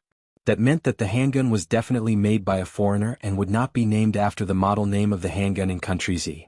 What Mu Zishi said after that was like a huge slap to everyone who doubted Yun Jian, a resounding slap to their faces. What? Dog, what did you say? Repeat it for us. Mu Zishi heard his brother's words and his face suddenly changed. He looked at his brother and said loudly. Mu Zishi's heart was filled with a huge question mark. He frowned slightly and swept his eyes across the scene. He was stunned for a moment before he said, I said that the model of this gun is a Type 64 handgun that was developed by Country Z? What? Did I say something wrong? Just as Mu Zishi's brother finished speaking, Mu Zishi had already jumped down the stairs and walked towards Yun Jian. At the same time, Mu Zishi lightly spoke to Yun Jian, F***CK. You really know guns. Awesome. Just look at these scattered parts and you can recognize the model of the gun. I almost thought that you were in the military. After Mu Zishi's words, his brother finally understood what was going on. Mu Zishi's brother stared at Yun Jian in shock as well and spoke to her in front of the stunned crowd. Brother Yun, you're the one who's being bullied. I have studied guns for so many years. This gun is scattered and I can't even recognize the model of the gun at a glance. May I ask, how did you recognize the gun at a glance? Mu Zishi's brother was called Jing Cheng. He was a very casual person. Usually, other than understanding his own hobbies, he didn't like to talk to others. If he was asked a question in public, he would blush. Now that he heard Mu Zishi's words and knew that Yun Jian was able to recognize the type of pistol with just one glance, Jing Cheng's interest was immediately piqued. He rushed to Yun Jian as if he had picked up a bargain.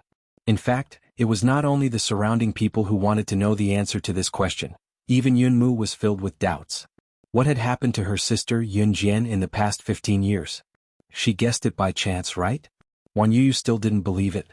She glanced at Yun Jian and was silent for 2 seconds before speaking. Sure enough, after Wan Yu said this, Yun Jian said, It's just a feeling. Did he recognize the model of this pistol just by feeling? To put it nicely, he recognized the pistol based on his intuition.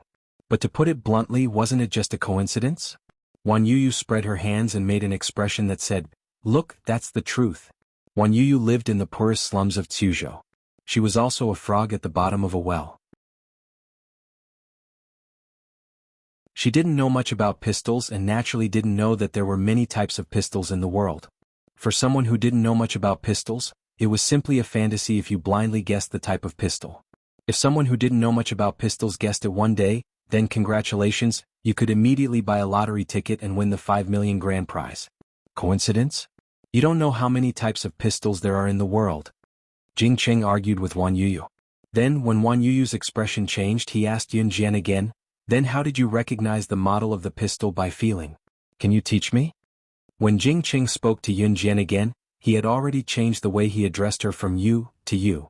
Who knew that after Jing Cheng asked this, Yun Jian would lightly pat her pants that were stained with dust from sitting on the steps and pull Yun Mu down the steps. Everyone thought that Yun Jian didn't plan to pay attention to Jing Cheng and was about to leave. But who knew that when Yun Jian walked halfway, she suddenly turned around. Her beautiful eyes flashed sharply, but she only left Jing Cheng with a sentence that everyone present didn't quite understand, but they trembled from head to toe. One day, when you have no choice but to hold all kinds of guns in your hands and fight enemies, you will naturally be able to recognize the type of gun by feeling. Translator, Henyi Translations Editor, Henyi Translations.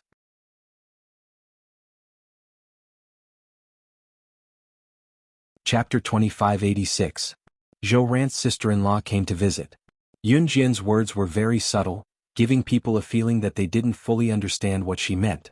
However, if one thought about it carefully, what she said was not difficult to understand. The knowledge learned from books was far less clear than the knowledge gained from an hour of actual operation. For example, if you were to learn English from books for 6 years in primary school, 3 years in middle school, and 3 years in high school, a total of 12 years of learning, it would definitely be better than throwing you into an English-speaking country for 2 years. All of Jing Cheng's knowledge of firearms came from books. This kind of knowledge could at best be regarded as rote memorization. What Yun Jian meant was the actual operation. When you are able to operate all kinds of firearms with ease, even if you don't know what kind of firearm it is, or even if you don't know it yourself, it will be deeply imprinted in your mind and can't be erased. Let's go home for dinner. Everyone around them was stupefied by Yun Jian's words. It was not only because Yun Jian was able to say something so profound, but more importantly, it was because Yun Jian was able to say something like that. Did that mean that she was very knowledgeable about firearms just as she said? She had once had to hold all kinds of guns in her hands to fight the enemy? Country Z was a country that prohibited the use of firearms, and Yun Jian was Yun Mu's biological sister who had been separated from her for 15 years. If you compare this, in that case, where had Yun Ying's sister Yun Jian gone all these years? The hearts of everyone present were filled with doubt, and they urgently wanted to know the answer. However, by the time everyone wanted to ask, Yun Jian had already walked far away with Yun Mu. Zhou Qiong, see you tomorrow? After Yun Yao and Yun Jian were more than 10 meters away from the crowd, she turned around and waved at Zhou Qiong. See you tomorrow? Zhou Qiong nodded at Yun Lian.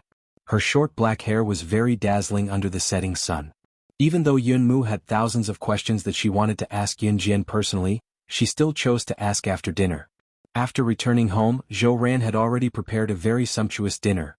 A small fish the size of a hand, a plate of homegrown vegetables, a nest of pickled meat and bamboo shoots, and a plate of glutinous rice intestines stir-fried with meat. The last two dishes were produced during the new year. Because Zhou Ran's family raised pigs, she was given some pork. She developed the pork and even made glutinous rice sausages.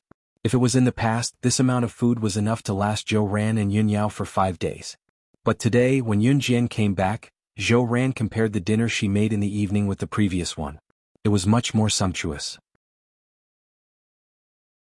Jin, I don't know what kind of life you've been living all these years outside. I'm sorry. Zhou Ran's tears fell again as she spoke. It's okay. I've been living well all these years. Yun Jian pressed her lips together and pulled a napkin from the table to pass it to Zhou Ran. Zhou Ran quickly wiped her tears away. This dish isn't particularly good, but try it. Try Mom's cooking. Zhou Ran stood up to take some food for Yun Jian. Yun Jian ate everything that Zhou Ran took for her. To Yun Jian, she did not have a strong relationship with Zhou Ran since they had not known each other for long. However, Zhou Ran was someone Yun Jian cherished greatly. Clang clang clang. While Yun Jian and Zhou Ran were in the middle of their meal, a woman in her 40s rushed in. The woman was holding a metal pot. When she saw Zhou Ran, she placed the pot in front of Zhou Ran and started yelling. Well done, Zhou Ran. You're really something. How dare you send my mom to the hospital after she fainted from anger? Do you have a conscience? None of us have ever mistreated you when we were in the Yun family. How shameless can you be? My brother has already shown off to you. You're still clinging to him.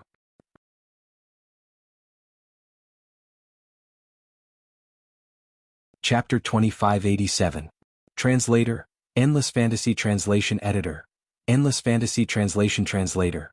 Endless Fantasy Translation Editor. Endless Fantasy Translation. The person who came was none other than Yun Ni's younger sister, Yun Shan. Yun Shan was Yun Ni's younger sister and Zhou Ran's sister-in-law. In a way, she was still Yun Jian's aunt in name. When Yun Ni and Yun Shan's mother, the old lady, was sent to the hospital because of Yun Jian, Yun Shan rushed over with the iron pot in her house. Yun Shan was furious.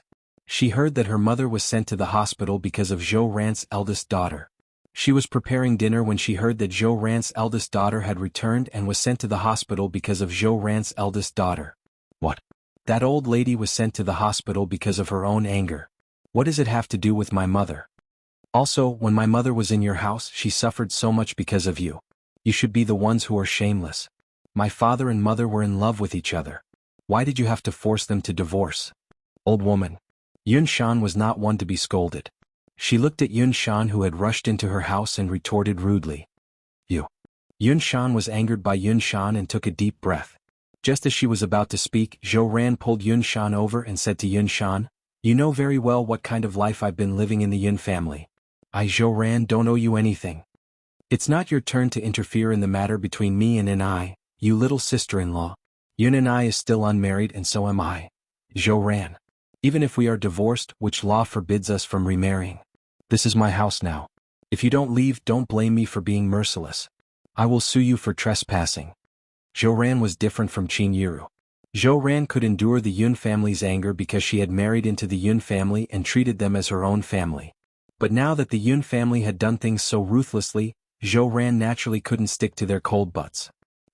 Zhou Ran, you. Yun Shan was speechless. This was a slum, and the people who lived there were not very rich. Other than the slums in Suzhou, The housing prices in other places were very high. Therefore both Zhou Ran and the Yun family lived in the slums, which were very close to each other. They couldn't afford to move to another place. Therefore whether it was the classmates that Yun Jian had met at Yuning High School, the Yun family or old Madame Yun, they all lived near the slums. Yun Shan was just about to speak when she heard a sudden clamor outside. Then a series of bang bang bang sounds suddenly rang out. Upon hearing this, Yun Jian's narrowed eyes flashed sharply. What happened? Yun Lian was shocked. The law and order in Suzhou was not stable. Z country prohibited the use of handguns, but there were still many gangsters who carried guns. Compared to Longmen City, the gangsters in Suzhou were more cunning. Therefore the occasional gunshot was not surprising. Yun Shan, your Xiangzi is being hunted down. I told you that nothing good will come out of your Xiangzi hanging out with people from the black market every day. Go down and take a look. The residents near the slums knew each other. One of them rushed to Zhou Ran's house and spoke to Yun Shan. Yun Shan's face paled at the words and she ran down the stairs quickly. The resident obviously knew many people. She glanced at Zhou Ran and hesitated for 2 seconds before speaking to Zhou Ran anxiously. Although you and Yun and I are divorced, I can see that both of you love each other as much as before. I saw Yun and I and Xiangzi together outside just now. They're probably being hunted down together now. Zhou Ran stumbled down the stairs as soon as she finished speaking. Yun Lian and Yun Jian followed closely behind her. After going around 2 junctions, they were getting closer to the sound of gunshots. Yun Jian saw Zhou Qiang, Wan Yuyu, Mu Zishi, and Jing Cheng whom she had met in school earlier. They were standing there after hearing the gunshots. They were still some distance away from where the gunshots were, but when they heard the noise, all the neighbors came out to see what was going on. It was common knowledge that Yun Shan's husband was a gangster. What's going on? Zhou Ran rushed over to ask. Judging by the sound, it's not good. I heard that Yun and I sent her mother to the hospital and came back. How did this happen? An old man spoke anxiously as he propped himself on the ground with his walking stick. What should we do then? Zhou Ran's face was pale. I've already asked someone to contact the police station. I just don't know if we can make it in time, someone said. Just as the words were spoken, the group saw a slender silhouette walking past them. Yun Jian was walking around the crowd toward the source of the gunshots. Jian, what are you doing? Zhou Ran hurried over to stop her. Sis, I know you're worried and so am I. But there's nothing we can do if we go. Yun Lian spoke up as well, her panicked expression betraying her. Just when everyone thought that Yun Jian was frightened by the incident, they saw Yun Jian pulling out a shiny silver pistol from her waist case right in front of Zhou Qiang, Wan Yuyu, Mu Zishi, Jing Cheng and everyone else. Everyone was stunned. Yun Jian glanced sideways at Yun Zhan with a red smirk on her face as she uttered something that caused an uproar and stupefied everyone present. Didn't you want to know what I've been doing all these years outside? I'll tell you with my actions now. Translator, Henyi Translations Editor, Henyi Translations.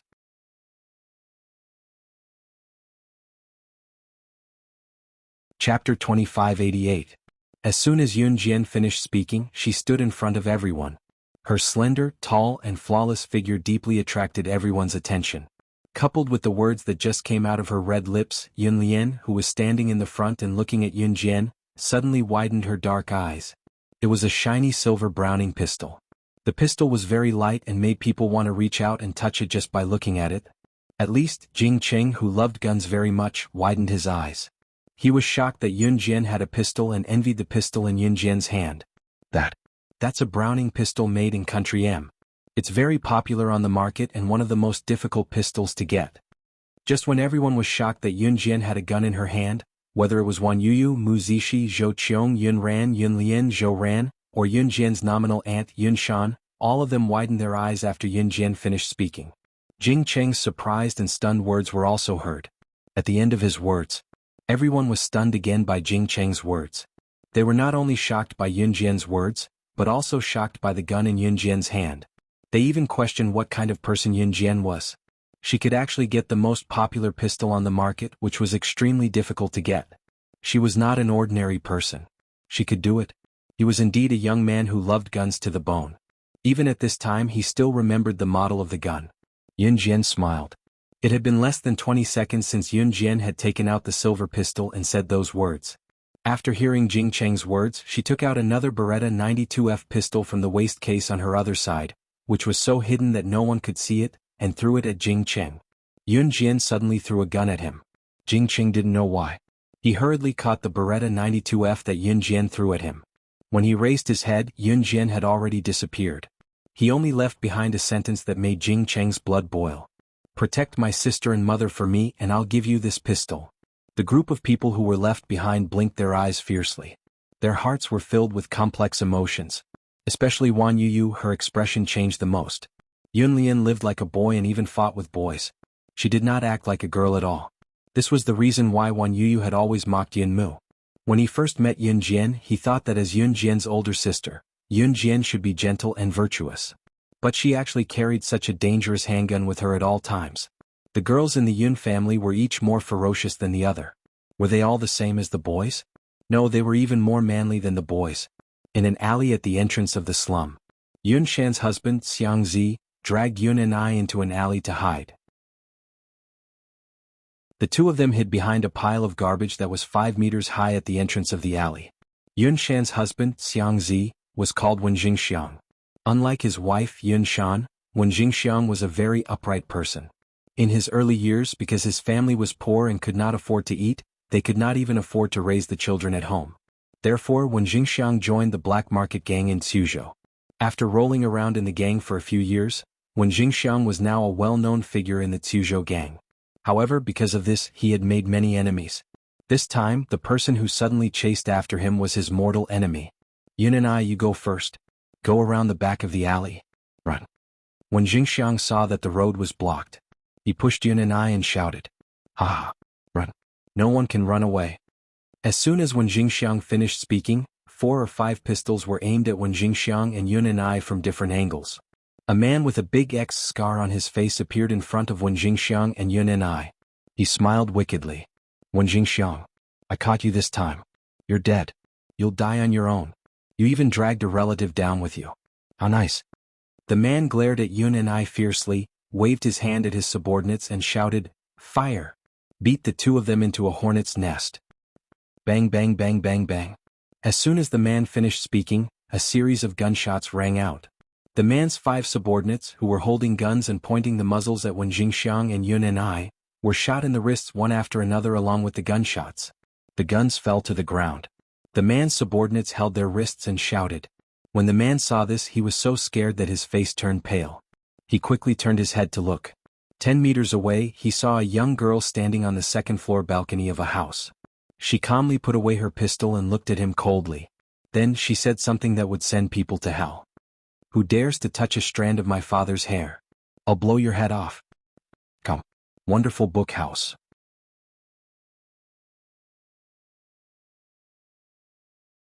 Chapter 2589. The man's expression changed drastically when he saw his 5 subordinates being shot by Yun Jian in the wrists that were holding their guns. While the man was still in shock, Yun Jian was already holding onto the second-floor balcony that was more than 10 meters away. She jumped from the simple balcony that was 3 meters above the ground to the flat ground easily. Then, her long ponytail swayed at her waist as she walked over like the wind. Yun Jian was dressed in a black top and loose black pants. She was holding a shiny silver pistol in her hand. She looked like the queen of the night, showing off her graceful figure in the evening that was about to descend the mountain. "Jian Jian-er?" Yun and I stared at the silver pistol in Yun Jian's hand in disbelief. His expression was terrifyingly dark. "Yun and I, this is the daughter you brought home yourself?" When Jingxiang's eyes widened in disbelief as he stared blankly. As a member of the black market, how could he not know about such an aura? Yun Ni's daughter that had been lost for 15 years. In the 15 years that they were separated, could it be that? F***CK. Consider yourselves lucky. It won't be this easy next time.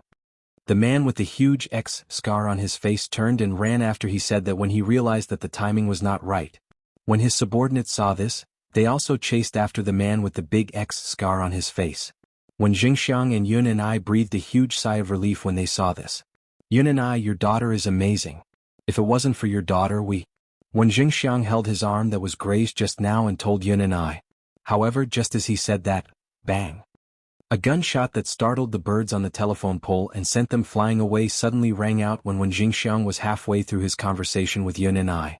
On the other side, the scarred man who had a big X on his face was about to run away when a bright bullet pierced through the middle of his head. The scarred man's body swayed and his footsteps stopped. In the next second he fell to the ground with a plop and no longer moved. *CK. *CK. Yun and I, your daughter, your daughter. Seeing this, Wen Jingxiang stood up in shock. He covered the abrasions on his arm and ran to where the scarred man had fallen. In this era it was illegal to kill people. But generally in a place like Tsuzhou, there were more hooligans and gangsters. If you had someone to protect you, it would be fine. It was common for people to die in the black market. However, Wen Jingxiang did not expect that Yun Jian would actually kill someone. She was just a teenage girl. What had he encountered in the past? After killing someone, he didn't even bat an eyelid. Bring your leader's body back. Tell your gang members that if they want revenge, come to 309 Jindankyo Road in the slums and look for me, Yun Jian. Without waiting for Wen Jingxiang to speak, Yun Jian put away her gun and coldly spoke to the dead man's subordinates. When the man's subordinates heard this, they were stunned. In the next second, they lifted the man's body and left as if they were fleeing. It was only when everything quieted down that Wen Jingxiang looked at Yun Jian. Scratching his head throbbing, he looked at her and said, "I'm sorry.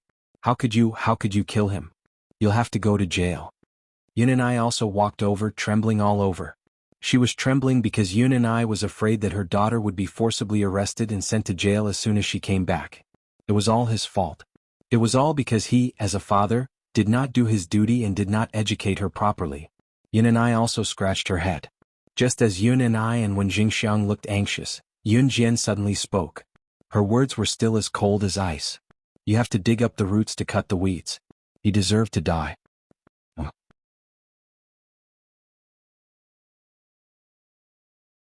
Chapter 2590. What kind of environment made Yun Jian the person she was today? Yun and I and Wen Jingxiang didn't understand. The two of them hurriedly brought Yun Jian back to Yun Ni's house. The neighbors who were standing at the intersection and didn't dare to go forward when they heard the gunshots had already gone home. Only Yun Ran's classmates Zhou Qiang, Wan Yuyu, Mu Zixi, Jing Qing and Yun Shan followed in. "Dad, what's wrong with you guys being so flustered? Also, you guys should be fine just now, right? Dad, did sister save you guys? Sister is also a gangster like uncle-in-law, right?" Yun Ran looked at Yun and I and asked curiously. As she spoke, she looked up at her uncle-in-law, Wen Jingxiang. "Lian, let your classmates go home first." Yun and I glanced at Zhou Qiang and the others and said to Yun Ran in a panic, "Uncle, we won't say anything. We just want to hear how Yun Ran's sister saved you and uncle-in-law just now." Wan Yuyu said after Yun and I finished speaking. This was an interesting matter. Of course, everyone wanted to know what had happened as soon as possible. Therefore, none of them were willing to leave. "You guys, nothing happened just now. Nothing happened," Yun and I said against her will. As she spoke, Yun and I pressed her fingers to her forehead and revealed a helpless expression. Once this kind of thing happened, the gang that the man who was shot by Yun Jian belonged to would definitely come looking for them. Just now, that man did want to kill Yun and I and Wen Jingxiang, but that man definitely had someone protecting him. Now Yun Jian killed him instead. "Yun and I, come here." Wen Jingxiang waved at Yun and I. When Yun and I came over, Wen Jingxiang leaned over and whispered in Yun Ni's ear, "I'll go to our gang and beg our boss to see if he can save your daughter." As he spoke, Wen Jingxiang ran out of the door. "Xiangzi, please." Yun and I shouted at Wen Jingxiang. Both of them thought that Yun Jian had killed that man and had no power or influence. She was doomed for the rest of her life. However, what they didn't know was that when the two of them were extremely anxious, Yun Jian was sitting on the bench with a calm expression, without the slightest trace of panic. Zhe Province, Min City. Mu Ying's house. Mu Ying, who had taken the medicine made by Yun Jian, was completely fine. It wouldn't be a problem for Mu Ying to live for a few more decades. The feeling of her body rejecting her soul had already disappeared. Mu Ying and Mad Dragon began to live a sweet life again. However, Mu Ying found that after she gave her body to Mad Dragon, although the two of them ate a lot of forbidden fruit, Mad Dragon didn't take off his shirt every time they did it. Even when she boldly proposed to take a bath with him with a blushing face, Wild Dragon rejected her flatly. This made Mu Ying very uncomfortable. However, she wanted to take a bath with him. Walala, the sound of Mad Dragon taking a shower came from the bathroom. Mu Ying took the bathroom key and quietly walked to the bathroom door. She inserted the key into the bathroom door lock. With a kacha sound, the door was opened by her. However, when she entered the door, Mad Dragon had already put on a bathrobe and was looking at her with his arms crossed. Seeing this, Muing pouted and turned to walk out. Break up, break up. I want to run away from home. Just as she turned around and took 2 steps, Mad Dragon rushed over and hugged Muing from behind. I won't allow it. Even if you die, you can only die in my arms. Muing took advantage of the moment when Mad Dragon reached out and hugged her back to pull off the tie on Mad Dragon's bathrobe. She turned around and looked at Mad Dragon's upper body with a look of success on her face. However, what she saw were deep and shallow marks that were obviously imprinted not long ago. It looked like a chest that had been deliberately tortured. The wounds were shocking. Come. Wonderful book house. Come. Chapter 2591. These marks and wounds were all left by Mad Dragon when he learned about Mu Ying's physical condition and asked the perverted doctor's son for medicine. The perverted doctor's son burned them with iron and branded them. Even a thick-skinned person would not be able to withstand this kind of punishment that was similar to ancient torture, but Mad Dragon endured it for the sake of his beloved woman. He could have avoided this punishment. With Mad Dragon's own strength, he could have beaten the perverted doctor's son hundreds of times, but for Mu Ying, he did not say a word and forced himself not to use his strength to endure this punishment. This is. Mu Ying saw the scars on Mad Dragon's chest and instantly burst into tears. She carefully stroked Mad Dragon's chest and said with a flustered expression, This is the medicine you and Mrs. asked for me last time? Mu Ying was very smart and hit the nail on the head with one sentence. But just as Mu Ying finished speaking and her tears were about to flow out of her eyes again, Mad Dragon suddenly bent down and kissed her eyes, kissing away the tears that were about to flow out of her eyes. So you can't say anything about leaving me again in this life, or I'll kill you with my own hands and accompany you to hell. Even if he went to hell, he, Mad Dragon, would never let go of her hand. She could only be his woman. If not, then they would go to hell together. Hey Province, Suzhou.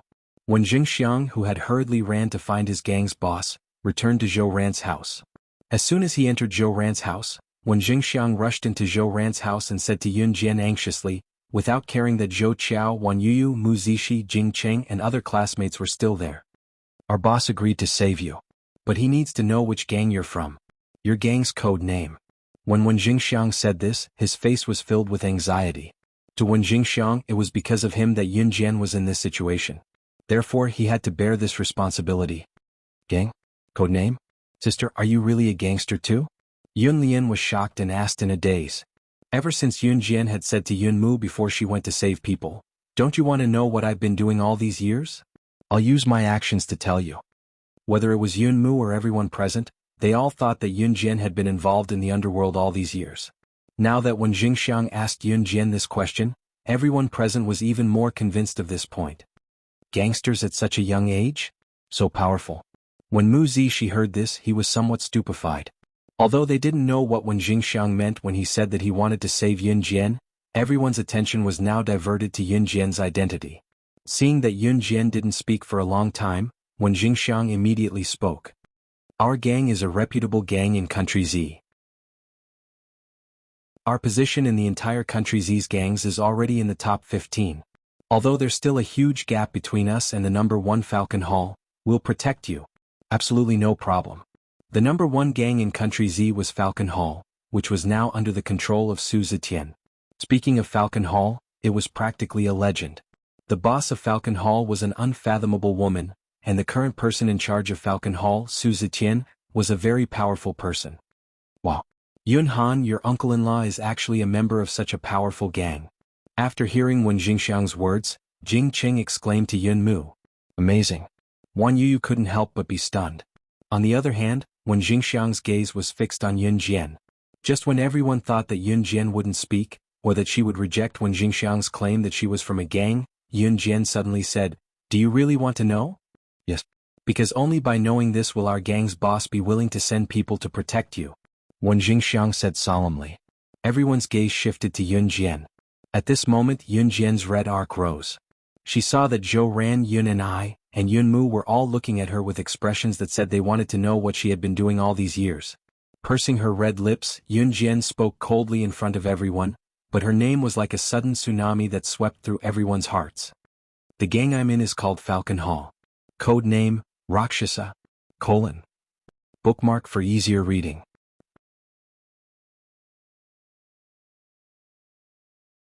Chapter 2592. Page 1/1. Everyone sucked in a deep breath when they heard Falcon Hall. Yun Jian was actually from Falcon Hall. It was no wonder that she possessed such strength.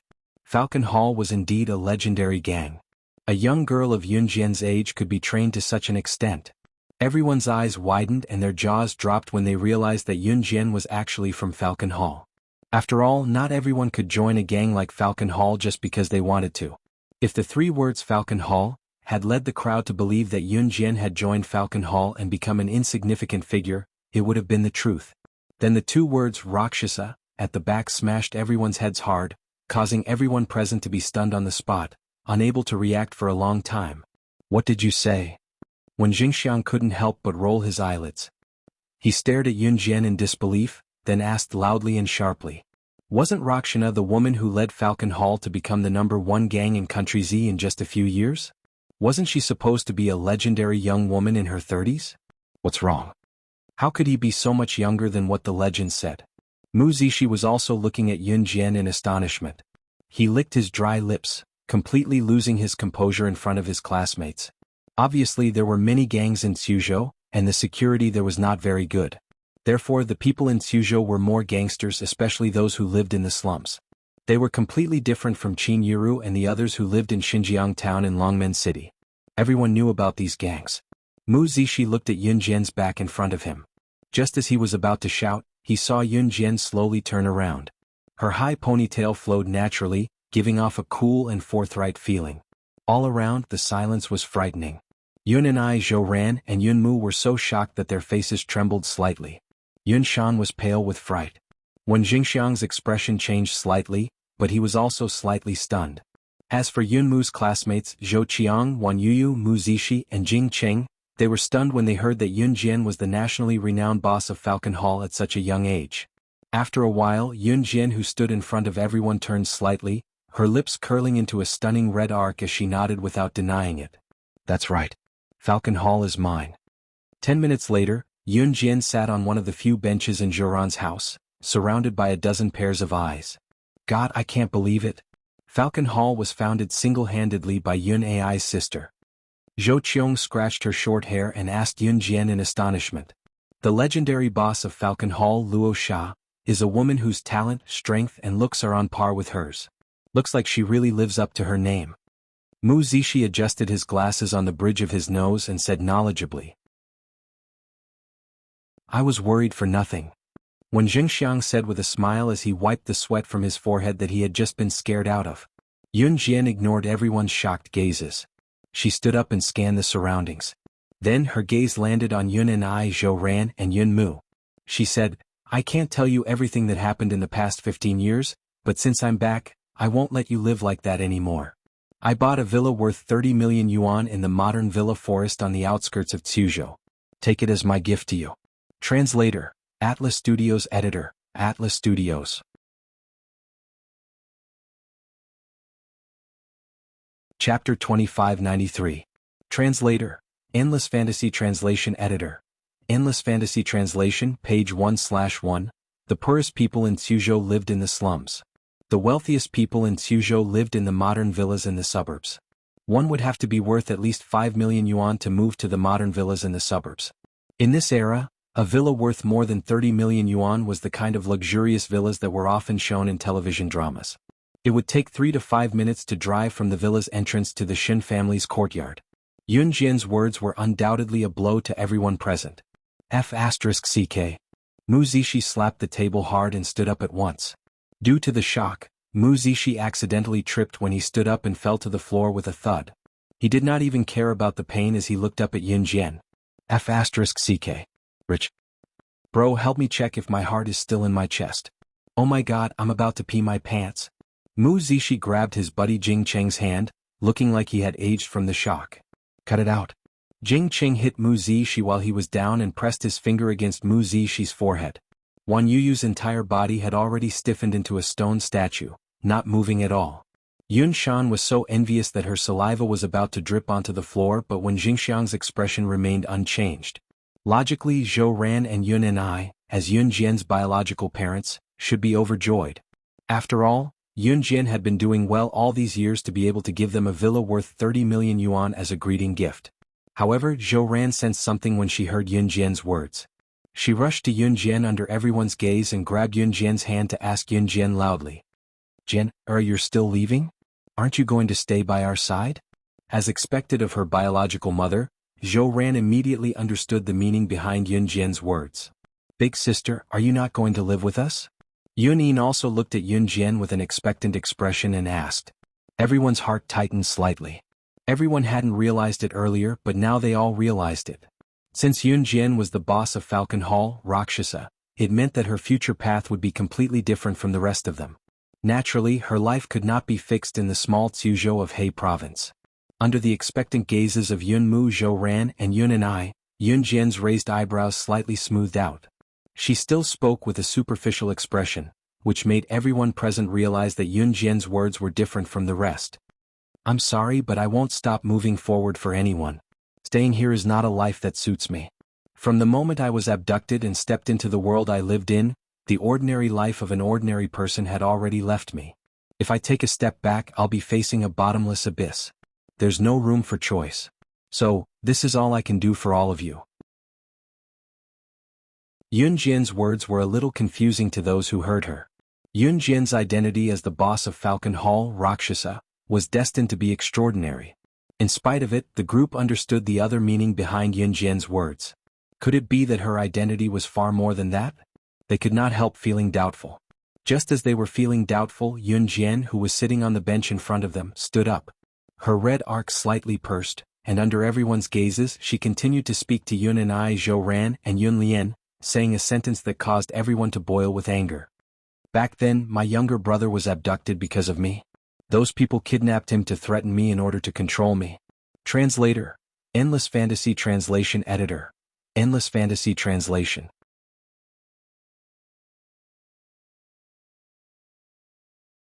Chapter 2594.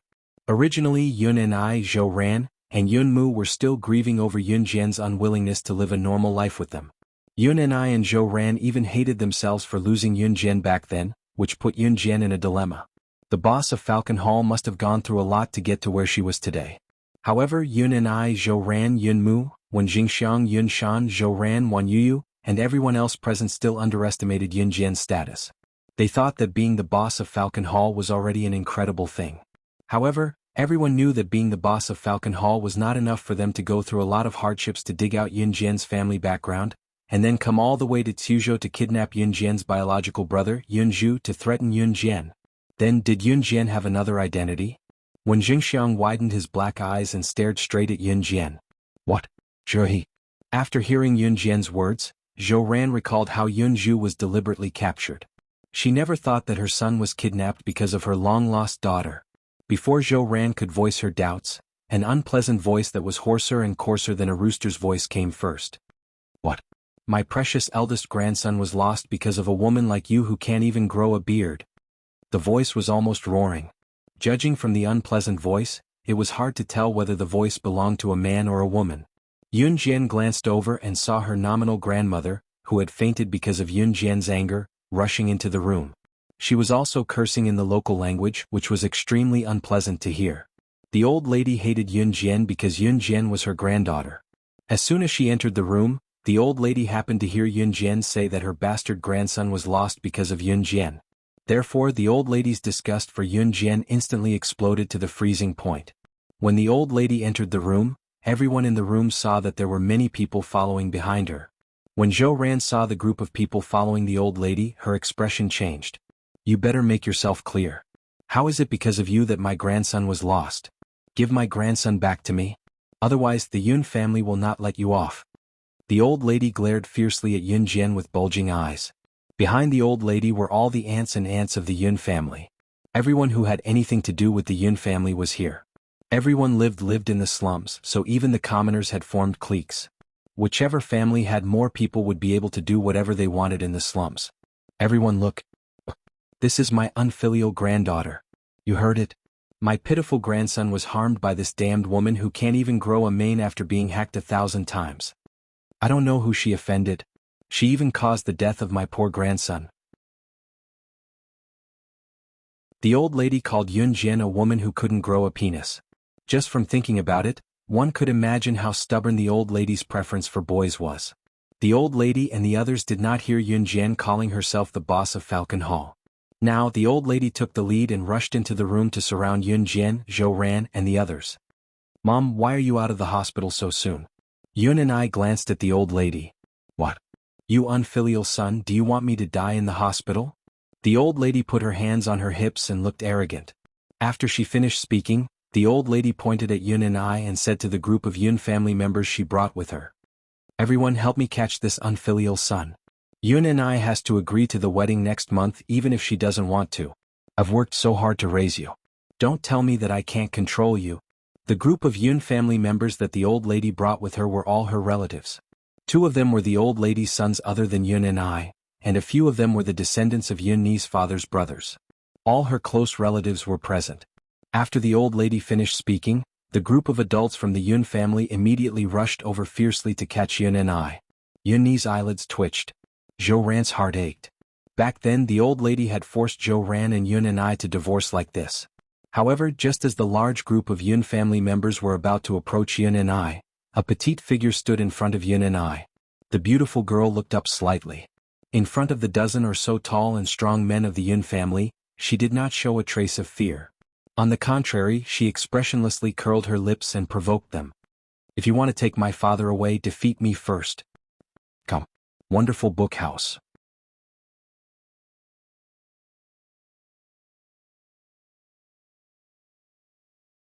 Chapter 2595. Yun Jian had actually thought of letting Yun and I, Zhou Ran, and Yun Mu move to Longmen City. However, it was impossible. Humans were sentient creatures. No matter how tough life was, they would not be willing to leave after living in a place for half their lives. Zhou Ran and Yun and I were the same. Here, however, the old lady would force Yun and I to marry a woman she did not like. The Yun family still retained the old tradition of obeying one's parents when it came to marriage. Therefore, the uncles of the Yun family were on the old lady's side. They surrounded Yun Jian, Yun and I, Yun Mu, and Zhou Ran like they were crusading against evil. Logically, even if Yun Jian was the boss of Falcon Hall, it should be a little difficult for her to face so many people, should it not? In spite of it, Wen Jingxiang did not think so much. "Stop it. Stop it now." Wen Jingxiang was afraid that the Yun family would really lay their hands on Yun Jian, so he quickly stepped forward to stop them. "Yun Jian," she was, "Xiangzi, stay out of this. Move aside. Otherwise we'll beat you up too." A tall and plump middle-aged man from the Yun family pushed Wen Jingxiang away and hollered. The tall and plump middle-aged man glared at Yun Jian as he spoke. "Little girl, you're so arrogant. I'll give you one more chance. If you don't move aside, I'll kill you." The tall and plump middle-aged man bellowed as if he was quarreling. Those who were seated at the side trembled when they heard him. The tall and plump middle-aged man was Yun Zhou, who was 195 meters tall. He was the strongest person in the Yun family and was very obedient to the old lady. Yun Zhou was the old lady's other son. In terms of seniority, he was ranked after Yun and I. Strictly speaking, he was Yun Jian's uncle. The old lady wore a smug expression when she saw this. Yun Zhou stretched out his muscular arm and swung it at Yun Jian in front of everyone. There was no way Yun Jian's petite frame would be able to take the blow. Jian Yun and I and Zhou Ran shouted and were about to rush forward. However, before Yun Jian could smash his arm, which was 3 times as thick as Yun Jian's thigh, Yun Jian's petite figure gently moved to the side.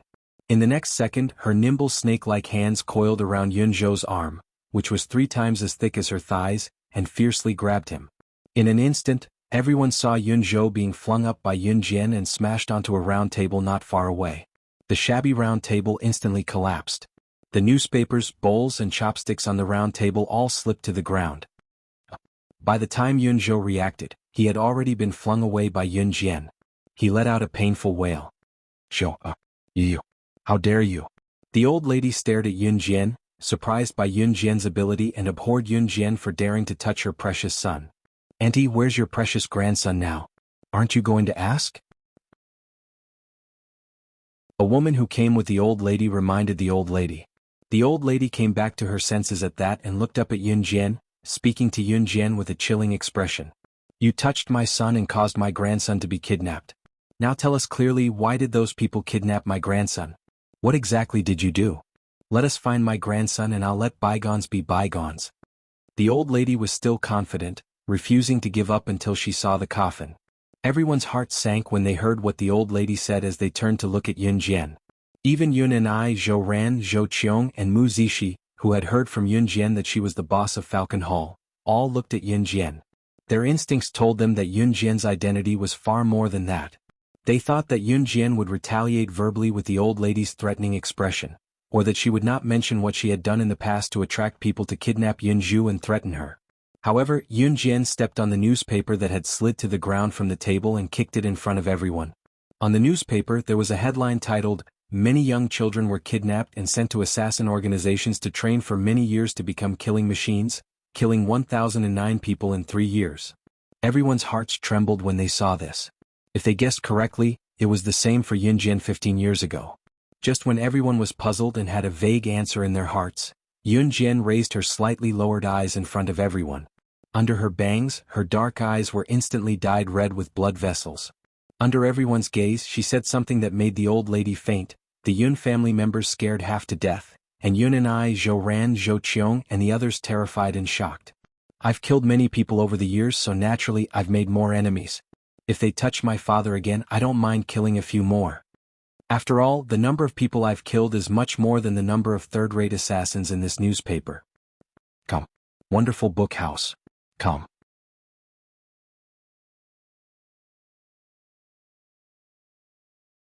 Chapter 2596. Translator, Endless Fantasy Translation Editor. Endless Fantasy Translation, page 1/1. After all, the number of people I've killed is much more than these third-rate killers in the report. The last sentence left Yun Jian's red arc quietly. The old lady, who was originally full of murderous intent towards Yun Jian, Yun Zhou, who was grabbed by Yun Jian and smashed the round table, and more than 10 people in the Yun family, including Yun and Zhou Qiong, all looked at Yun Jian, who was emitting a gloomy aura from head to toe. Their hearts couldn't help but tremble slightly. Yun Jian's words were clearly flat without any ups and downs, but the meaning in her words was extremely frightening. When Yun and heard this, he rushed forward and reached out to grab the newspaper that Yun Jian had kicked in front of the old lady and the dozen people in the Yun family. His hands trembled like a spring as he read the headline of the big news in the newspaper with a trembling voice. "Have you ever seen a killing machine more powerful than the killer agents in the movies? According to the confession of the 10 killers who were arrested 9 years ago, they were abducted into the killer organization and underwent inhumane training with thousands of children. In the end, there were only 20 killers left. They went on missions for 3 years and killed a total of 1,009 people. It is reported that more than half of the children who were abducted more than 10 years ago were sent to the killer organization." When he read this, Yun and looked at the news report in the newspaper and couldn't continue. Coupled with Yun Jian's confession just now, in these years she, plop, the old lady was so frightened that she sat on the ground. Everyone in the Yun family avoided Yun Jian as if she were a tiger. Zhou Qiong, Wan Yuyu, Mu Zishi, Jing Cheng and the others were pale. Zhou Ran's expression was the same as Yun Ni's and Yun Mu's. There wasn't much change in her expression. "Call the police, call the police." The old lady sat on the ground, her eyes blank. She trembled as she turned over and crawled out of the door.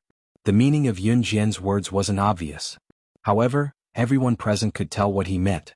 In the 15 years that she was abducted, she was probably abducted into the killer organization. How could someone who could survive in the killer organization be weak? When the old lady heard that Yun Jian was an assassin from the killer organization, she was already scared half to death and crawled out of the door. Unfortunately, she didn't know that Yun Jian was the king of the killer agents. Call the police? Everyone suddenly heard these 3 words from Yun Jian's words. Yun Jian's voice, Yun Jian's voice, Yun Jian's, the old ladies, and crawled out of the door.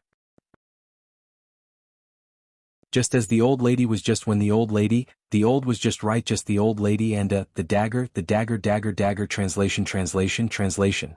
Translation, translation, translation, translation, translation, translation. And translation, translation, Luyu, translation, translation, translation, translation, translation, translation, translation, translation, translation, translation, translation, translation as translation is. Translation, to translation, The old lady straightened her body, rolled her eyes, and felt a chill down her spine. Before everyone could react, Yun Jian had already come to the old lady's side. She pressed a small blade against the old lady's chin and used the cold blade to lift the old lady's chin, forcing the old lady to look directly at her. Under everyone's stare, she curled her lips and said strangely, "Who do you want to call the police? I know a lot of people in the army. Do you want me to introduce you?" The old lady was so frightened that she could only use screams to make up for her fear. She never thought that Yun Jian would know people in the army. Moreover, when the cold blade was pressed against her chin, the old lady felt her entire body tremble in fear. The others didn't dare to make a sound. Everyone present had already silently agreed that Yun Jian didn't admit or deny her identity. To them, this Yun Jian was quite dangerous. The old lady was so frightened that she rolled on the ground. In addition to using words to provoke her, Yun Jian also hypnotized the old lady to make her even more emotional. Seeing that the old lady couldn't stop trembling crazily, Yun Jian stood up from her half-squatting position. Her lips curled into a red arc as if nothing had happened. She pursed her lips and smiled at everyone as if nothing had happened. "It seems that my dear grandma is too excited because my dad and mom are about to remarry today. Everyone, tomorrow at Mingming Hotel in Suzhou City, there will be a small gathering for my dad and mom's remarriage ceremony. You are welcome." Translator. Endless Fantasy Translation.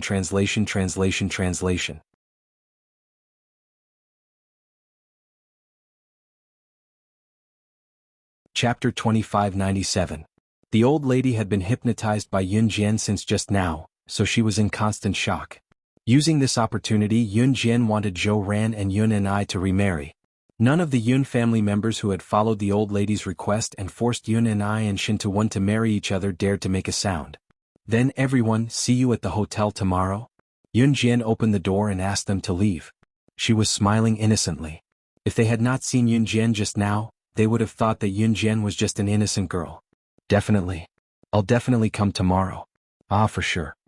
A relative of the Yun family grinned. He sniffed and frowned. Then he grabbed his wife and left with a fake smile. "Congratulations on your marriage, rebel." The other member of the Yun family also imitated this person's actions. He patted Yun Ni's shoulder, pulled out a smile and fled with his family. Not long after, the dozen or so distant relatives of the Yun family, who had been called over by the old madam, had all disappeared. Yun Ni's younger brother, Yun Zhou, pounced over to pull the old lady and helped her out of Zhou Ran's house quickly. Once the Yun family left, Zhou Ran's house fell into silence. Zhou Qiang, Wan Yuyu, Mu Zishi, Jing Cheng, and the others had witnessed the entire incident from beginning to end. Until now, they were still unable to recover from the shock that Yun Jian, who was about the same age as them, had the ability to intimidate so many people in the Yun family single-handedly. In spite of it, they would be rather thick-skinned if they did not leave at this juncture. Thus, all of them excused themselves and left. "Jian, do you have any way to investigate?" Yun and I asked Yun Jian anxiously once everyone was gone. After knowing Yun Jian's identity, almost everyone was afraid of her, but Yun and I, Zhou Ran and Yun Yin were not. Of course, Yun Jian didn't reveal her identity as an assassin just to scare the old lady. "My brother is not dead. Tomorrow, after you go to the Civil Affairs Bureau to register your marriage, I will take you to see him." Yun Jian already knew what Yun and I wanted to ask, so she spoke first. After that, Yun Jian paused for a moment and her red lips curved slightly. "I'll take you to the city where I've been living all these years. Just treat it as a vacation. I believe you'll like it." That night, Yun and I stayed at Zhou Ran's house. The next day, they followed Yun Jian's arrangement and went to the Civil Affairs Bureau to register their marriage again. They even hurriedly held a small wedding banquet. Even if the old lady did not agree, she did not have the chance to refute. Yun Jian confessed some things to Zhou Ran, Yun and I, and Yun Mu. For example, Xiao Yunju had been killed before, but he had been reborn into this body. His current mother also existed. Another example was her relationship with Qin Yiru and Gu Junjian. Other than her identity as Slaying God, the top secret agent on the International Secret Agent ranking list, and her identity as the Witch God of Yulong Mainland, Yun Jian basically didn't hold back anything. Yun Jian dared to say that because Zhou Ran, Yun and I, and Yun Yin were all low-key and secretive people. As expected, after hearing Yun Jian's words, the two of them didn't say anything and insisted on rushing to the fruit shop to buy fruits for Qin Yiru, Gu Junjian, and Xiao Yunju's reborn mother. Moreover, for the sake of Xiao Yunju's future, Zhou Ran and Yun and I would not bring Xiao Yunju to Suzhou no matter what. No matter how feudal the Yun family was, Yun and I did not want Xiao Yunju to follow in his footsteps. He could not even decide his own marriage. That night, Yun Jian, Zhou Ran, Yun and I, and Yun Yin came to Longmen City. Just as they passed by her house, Yunjian saw Ce who was waiting for her at the gate. She pressed her lips together and smiled sweetly. When Ce saw Yunjian, his handsome face was filled with affection.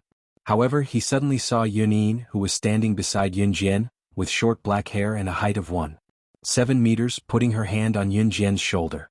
In that instant, Ce's gaze on Yunin was filled with a murderous intent. Come. Wonderful book house.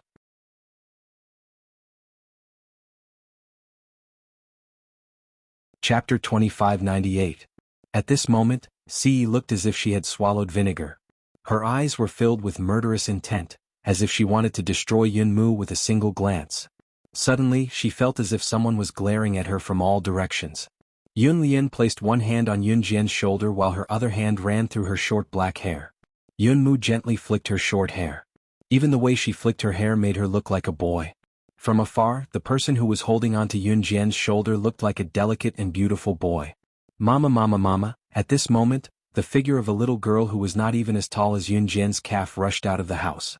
The little girl stumbled as she ran towards Yunjian. The little girl, who was about 7 months old, had already started learning how to walk. However, after taking 2 steps, she fell forward with a plop. The little girl did not even have the time to stand up.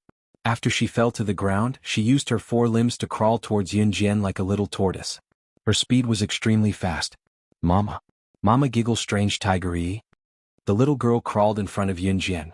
After Yunjian picked the little girl up from the ground, the little girl used a tiny voice that no one could understand and started babbling. Others might not understand, but as the little girl's mother, how could Yunjian not understand? The meaning of the words Mama giggle strange tiger-y was not difficult to understand. The little girl wanted to convey the message, Mama big brother bullied me, but the tone of the words was forcefully changed. This is. Yunmu had never seen such an adorable baby before. She was at a loss as to what to do as she stretched out her hand and gently tapped the little girl's cheeks like a spring. Then, she quickly retracted her hand, afraid that she would hurt the little girl. Okay. The little girl called out to Yunmu in a muffled voice. Of course, Yunmu did not understand what she was saying. However, Yunmu still happily asked Yunjian a question. Is she calling out to me? Is she calling out to me? She's so adorable. How could there be such a cute child? I want to snatch her away and make her my daughter. Yunmu's voice was a little rough to begin with, and her face was as delicate as a boy's. It was really difficult for outsiders to tell whether Yunmu was a man or a woman. Ce's face gradually darkened. Jin, is this where you live? Take us to see your parents. At this moment, Yun and I, who was carrying all kinds of fruit baskets, shouted with an excited expression. He looked like he was here to propose marriage to Yunjian on behalf of his son. Needless to say, Ce's expression darkened. The worst thing was that the little girl even laughed and hugged into Yunmu's arms. When Yuning took the little girl from Yunjian's arms, her hand actually brushed against Yunjian's chest. His chest. This time, Ce's chiseled face was filled with displeasure as he walked over. He was going to throw this man who dared to touch his Xiao Jian's chest out here and hack him to death.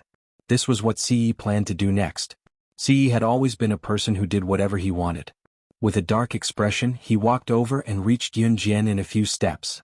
Just as Ce was about to act on his thoughts, what Yunmu said to Yunjian while carrying the little girl carefully entered Ce's ears, making Ce's heart skip a beat.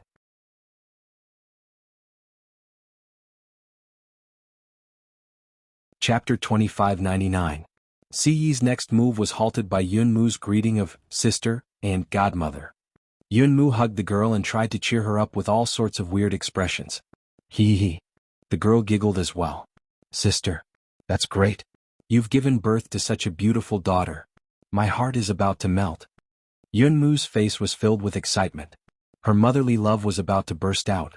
It's a boy and a girl, Yunjian added when she heard Yunmu mistakenly thinking that she had only given birth to a girl. Oh, a boy and a girl. That's great. It's best to give birth to a boy and a girl. Treat the daughter like a treasure and play with the son. How great is that? Yunmu said seriously. What are you talking about? Both the daughter and the son are doted on. Zhou Ran chimed in with a grin. Yunmu still did not know that she had narrowly escaped death. She hugged the girl, unwilling to let go of her overflowing motherly love. Zhou Ran and Yun and I met with Qin Yiru and Gu Junjian and started chatting happily.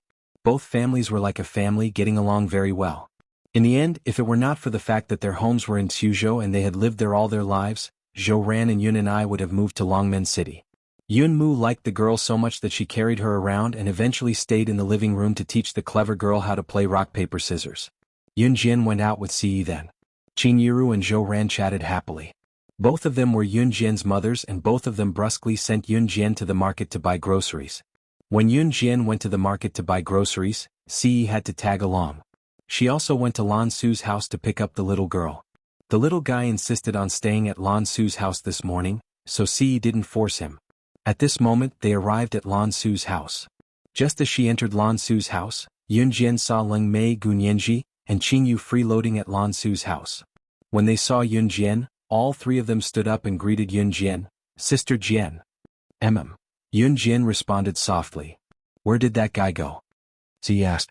That guy of course was the little guy Dan. Judging from Ce's tone, she was most likely going to carry the poor little fellow with one hand again. Cough. Over there.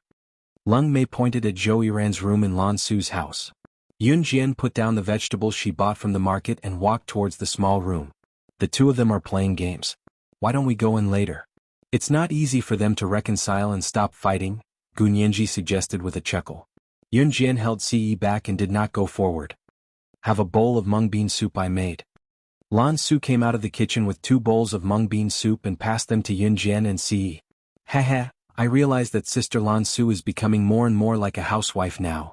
Leng Mei hugged the pillow on the sofa and rolled around to lie on Gunyanji.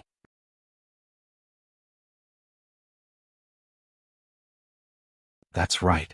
Gunyanji giggled in agreement. Mine.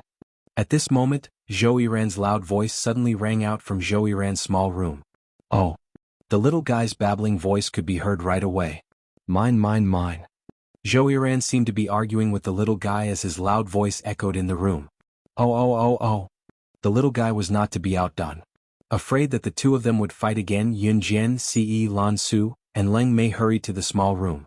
When she opened the door to Zhou Yiran's small room, she saw Zhou Yiran grabbing the little boy's collar. The little boy imitated Zhou Yiran and grabbed the corner of Zhou Yiran's clothes. The two of them pulled each other and rolled around on the bed. Then as Zhou Yiran's lips were intimately pressed against the little guy's. Bookmark for easier reading.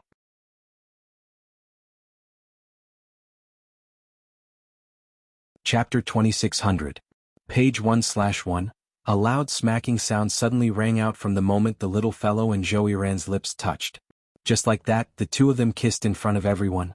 They kissed. Oh my God. Leng Mei slipped and almost fell onto Gunyanji. She covered her eyes awkwardly and turned around. She forced a smile that even she was shocked by. I didn't see anything. I didn't see anything. Leng Mei said as she grabbed Gunyanji and ran out of the door. At this moment, Zhou Yiran was being straddled by the little guy. He blinked his large eyes and reacted in an instant. He frowned and reached out to push the little guy away. After that, Zhou Yiran stood up and vomited beside the bed. He even complained in front of Ce, "It's disgusting. It's not as fragrant as my wife's lips." The little guy was pushed onto the bed by Zhou Yiran. Like a lively little turtle, he looked at the ceiling without speaking or moving. He looked like a little wife who was being bullied. Yun Jian quickly walked over and picked up the little guy with a smile. Ce walked towards Zhou Yiran with a dark expression. I just bought a lively fish at the market. It'll definitely be delicious when cooked. Ah, we're in for a treat tonight. At that moment, Adam walked into the room with a big fish in his hand. As soon as he walked into the room, he saw Ce's handsome face. His words slowly stopped. Before Adam could figure out what was going on, he heard the calamity that was his doom coming from Ce's lips. Adam, take your son with you. You must get on the bus to the Amazon in 10 minutes. If you're late for even a second, the organization's newly developed tracking missile will blast you to wherever you go. Ce had given the order to kill them this time. Adam shouted, F***CK. He accurately threw the big fish in his hand into the sink and rushed into Zhou Yiran's small room. He complained, "What did you do, you brat?" He picked up Zhou Yiran and rushed out of the door. Not long after, he disappeared. Before leaving, Adam even left Lan Su a sentence, "Darling, wait for me to come back." It must have been hard for Adam to work under Ce. Leng Mei, Gunyanji and Qing Yu's lips twitched. Yeah. The little fellow didn't have the slightest intention of kissing Zhou Yiran. When he saw Zhou Yiran being carried away by Adam, His hands and feet lightly touched each other, as if he was learning how to applaud an adult. Yun Jian rubbed the little fellow's head lovingly, not letting the little fellow out of her arms. Ce walked over and grabbed the back of the little boy's collar from Yun Jian's arms. After Yun Jian said goodbye to Lan Su and the others, she also left. She stayed at home for 2 days. As Yun Han was about to take the college entrance examination, she had to return to school to study. Zhou Ran and Yun and I also had to return to Tsuzhou with Yun Han. When Yun Han returned home, Zhou Ran had to cook for her.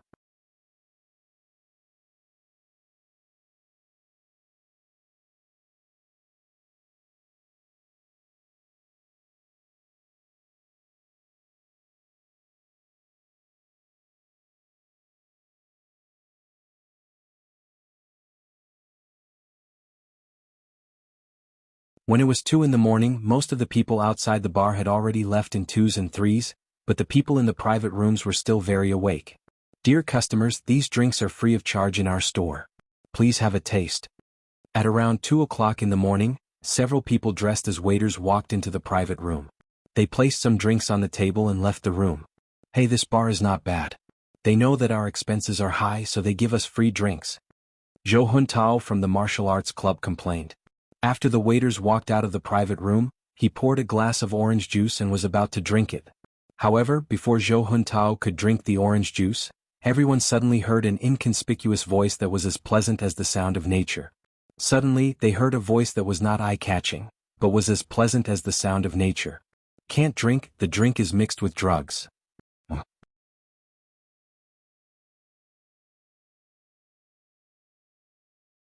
Chapter 2602. The bar usually closed at 2:30 in the morning, and it was already 2:30 in the morning. The group came late and didn't have enough time to play, so they played until very late. The bar was the most crowded in the morning, but after 2 o'clock in the morning, when the night was quiet and there were only a few people in the bar, anything could happen. Always remember that 90% of the things in this world only happen when you look for them. Free things are poison, so never touch them. Yun Jian's eyes flashed sharply. She finished speaking and stood up. Zhou Huntao had already put the teacup to his mouth, but when he heard Yun Jian's words, he quickly moved his mouth away and spat out some orange juice on the ground. *CK this? Zhou Huntao didn't have time to consider whether Yun Jian was telling the truth or not before he shouted in shock. Knockout drug? Song Shijia, who had just handed Yun Jian a cigarette, was shocked. Everyone around them was so scared that their faces turned pale. Yun Jian walked up and opened the bottles of free alcohol and drinks one by one. She put them at the tip of her nose and sniffed. These free alcohol and drinks are all mixed with knockout drugs. The concentration isn't high, but if you drink it all, it's enough to knock everyone out, Yun Jian said after sniffing all the alcohol and drinks. You know about this too? Song Shijia asked in fear. Yun Jian didn't reply to Song Shijia. She walked to the door of the private room, put her ear to the door in front of everyone, and closed her eyes for 3 seconds. What is she doing? Song Shijia suddenly let out a sigh of relief and asked the person standing next to her. Most of the people in the room were also puzzled. The door of the bar was just closed and there's no one in the bar lobby. This bar should have closed at 2 o'clock in the morning. Yun Jian opened her eyes and turned to look at everyone. What? It closed at 2 o'clock in the morning? Then. Everyone was shocked when they heard this. It closed at 2 o'clock in the morning, but everyone in the private room didn't realize this at all. Moreover, the room was soundproof, so they couldn't hear anything outside. You mean, is this hotel a scam? They're already prepared to knock us out. Brother Kai's face turned pale for a moment. He immediately reacted and asked, Then what is their purpose? Song Shijia was also scared. Everyone in the room was a student, so it was obvious what the purpose of this bar was. Yun Jian glanced at Song Shijia. I don't know. She walked towards where Brother Kai and Imo Bufan were. Yun Jian, can you think of a way? Imo Bufan looked at Yun Jian and asked with a frown. Did something like this happen because they had played too late? But now that it had happened, how was he going to resolve it? I can't help it, Yun Jian suddenly said as she walked past Brother Kai and walked towards the sofa. When everyone heard this, their hearts trembled. But the moment Yun Jian said, I can't help it, she suddenly flashed behind Brother Kai and kicked an inconspicuous boy's face in front of everyone. After the boy fell to the ground, she grabbed the boy's jacket and tied him up. At the same time, she stuffed the boy's mouth with tissue paper. Wenling, why did you tie Wenling up? Are you crazy? Song Shijia suddenly saw this and shouted at Yun Jian in shock. Just when everyone thought that Yun Jian was scared out of her wits, Yun Jian coldly smiled and looked at the boy named Wenling who was being suppressed in front of everyone. What's your purpose in teaming up with the people in the bar to knock us out?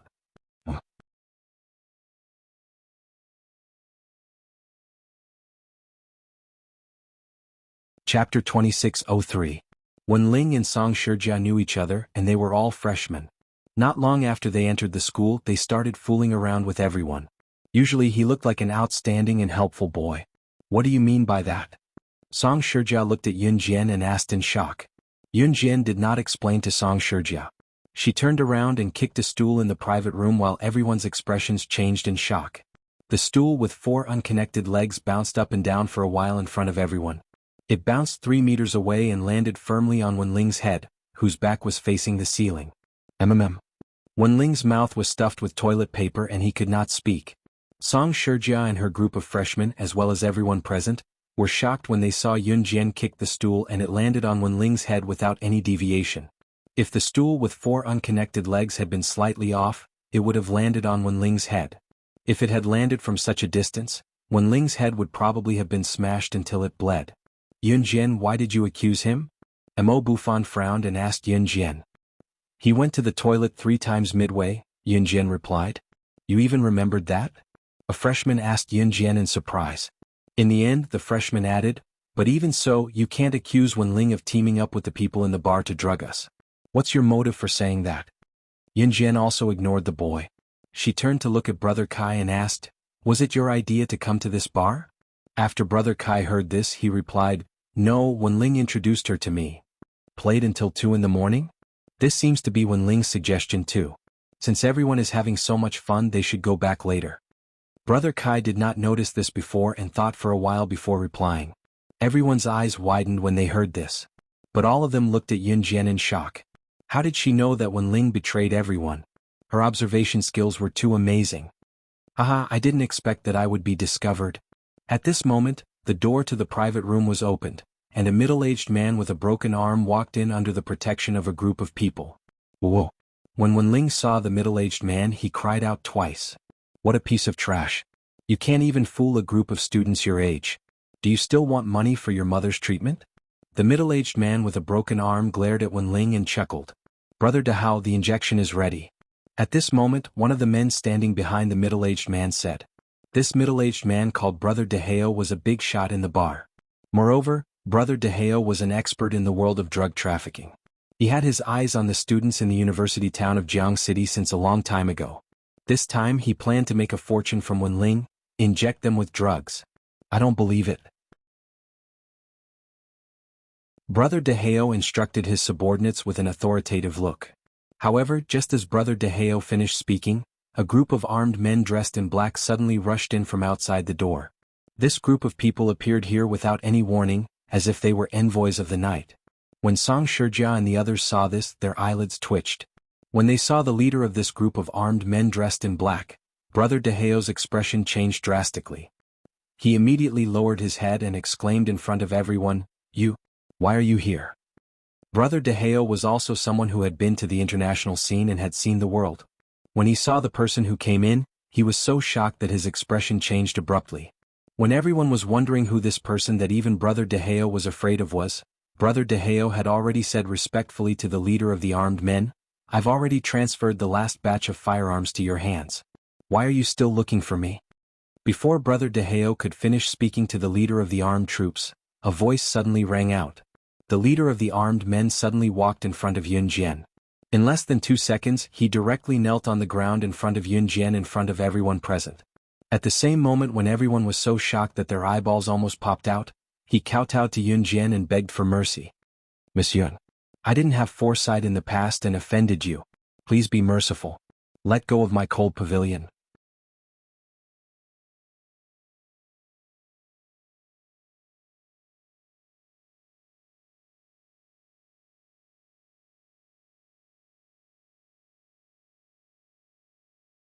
If that was the case, then that teenage girl was someone that even a big shot like Si Chu would be so scared that he would kneel down when he saw her. Brother Dahao panicked. Fortunately, he didn't do anything to that group of people. After leaving the bar, Mo Bufan, Brother Kai, and the others ran to the school dormitory building at lightning speed. On the way, they didn't dare to stay for a moment, afraid that the group of people would find them again. Phew. I was scared to death just now. Fortunately, Yun Jian was there. Otherwise, we wouldn't even dare to imagine what happened just now. Zhou Huntao took the lead and led everyone to the school dormitory building. He took a few deep breaths and spoke. That's right. We should thank Yun Jian properly. Yun Jian? Where did Yun Jian go? Zhou Dun responded. He wanted to find Yun Jian to thank her, but after looking around he couldn't find her. She said she went back to the dormitory first. A girl explained with relief. In the bar. Brother Deheo lowered his head and led Si Chu and the others to the bar entrance. Then he saw a petite figure standing at the bar entrance. This petite figure suddenly appeared at the entrance. It was so strange that Brother Deheo and the others panicked. The next moment, the owner of the figure turned her head sideways and changed her posture of a female student. They saw Yun Jian's red arc curl. She looked at Si Chu and sneered in a completely different tone in front of everyone.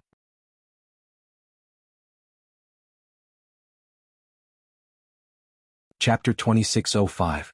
She wanted to kill Si Chu. Brother Deheo's plump body trembled violently. He took 2 steps back, but his eyes were fixed on Yun Jian. Were these words really supposed to come from the mouth of a young girl who was less than 20 years old? Who was this young girl? You still have 30 seconds. My knife doesn't have extra time for you to think. Brother Deheo had just recovered from the shock when Yun Jian's cold voice sounded again. If Si Chu didn't come, Yun Jian wouldn't deliberately find him and kill him. But Si Chu came to find him, so he should blame himself.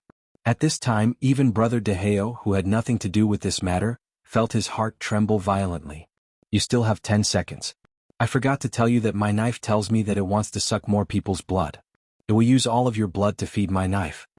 Yun Jian stood in a dark place with a shiny butterfly knife in her hand. She was expressionless when she said this, but her words were frightening. That strange figure made everyone feel like they were in a suspense movie. Brother Deheo's face started to turn pale. Brother Deheo originally thought that this matter wouldn't affect him. Who would have thought that Yun Jian actually said that she wanted everyone to die with Si Chu?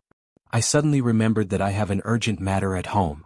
Brother Deheo turned around and wanted to leave. But just as he turned around, a blade brushed past his ear and pierced a bottle of wine on the bar counter. Bang bang. The bottle of wine fell to the ground, making a sound that would make people shiver. Brother Deheo quickly walked back to his original place. I don't have to go home after that. Before he could finish his sentence, go home. 32.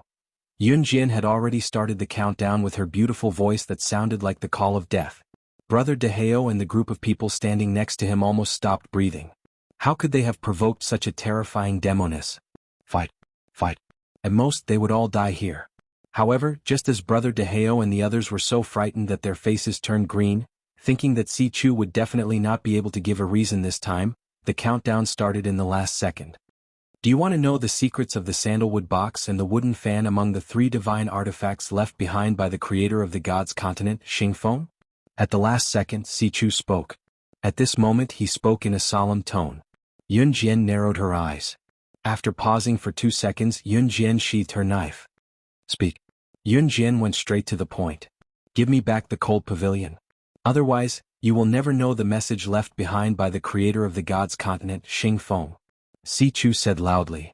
Sure. Yun Jian narrowed her eyes and agreed. Hearing this, Si Chu heaved a sigh of relief. What's the deity's continent? Brother Deheo and the others were confused. At this moment, Si Chu was no longer as weak as before. He turned around and waved to Yun Jian. Come with me. They returned to the private room. Si Chu was not trying to stall for time. He handed a letter to Yun Jian and said, This was given to me by an expert when Si was born. That expert told me that the cold pavilion would be taken away by a teenage girl in the future. If that day comes, I should give this letter to her. I didn't believe it at first, but now, Si Chu opened his mouth and finally said something. Hearing this, Yun Jian's eyes moved. She immediately took the envelope and opened it to take out the letter. However, when she saw the black words on the white paper inside the envelope, Yun Jian's eyes widened. The letter said, if you want to talk about campus rebirth, the strongest female secret agent with more like-minded people, follow Advanced Study Literature on WeChat. Talk about life, find confidants.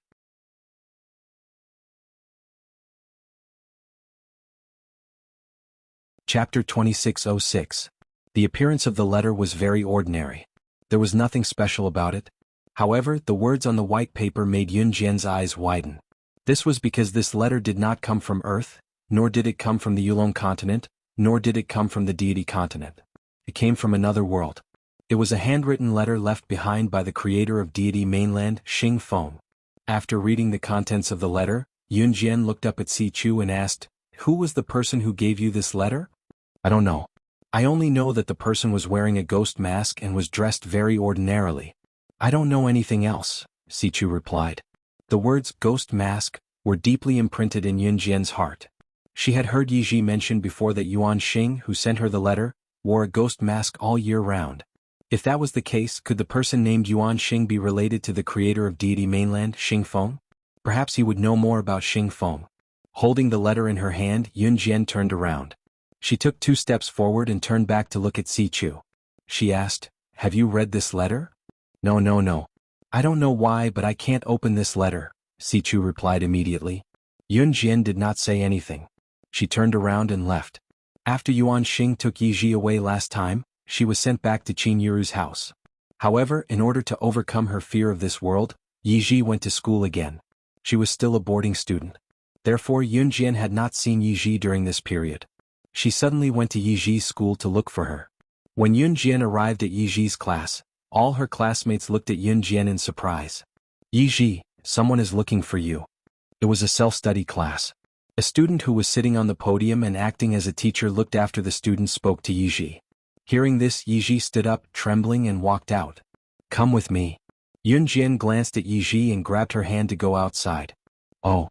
Yi Ji's classmates saw Yun Jian grabbing Yi Ji's hand. They looked as if they knew a secret. However, Yun Jian ignored them. Yi Ji lowered her head in fear. Yun Jian brought her to the most secluded place in the school where no one could see her. "Do you know where the person who sent me the letter is?"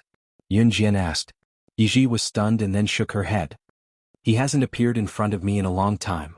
To Yuan Xing, she was probably just a passerby in his life, an irrelevant person. Therefore, it was impossible for Yuan Xing to revolve around her. Because even when she was bullied in the past, Yuan Xing only stood by the side and did not do anything. She was not important to him at all. Yun Jian's eyes narrowed. "Close your eyes," Yun Jian suddenly told Yi Ji.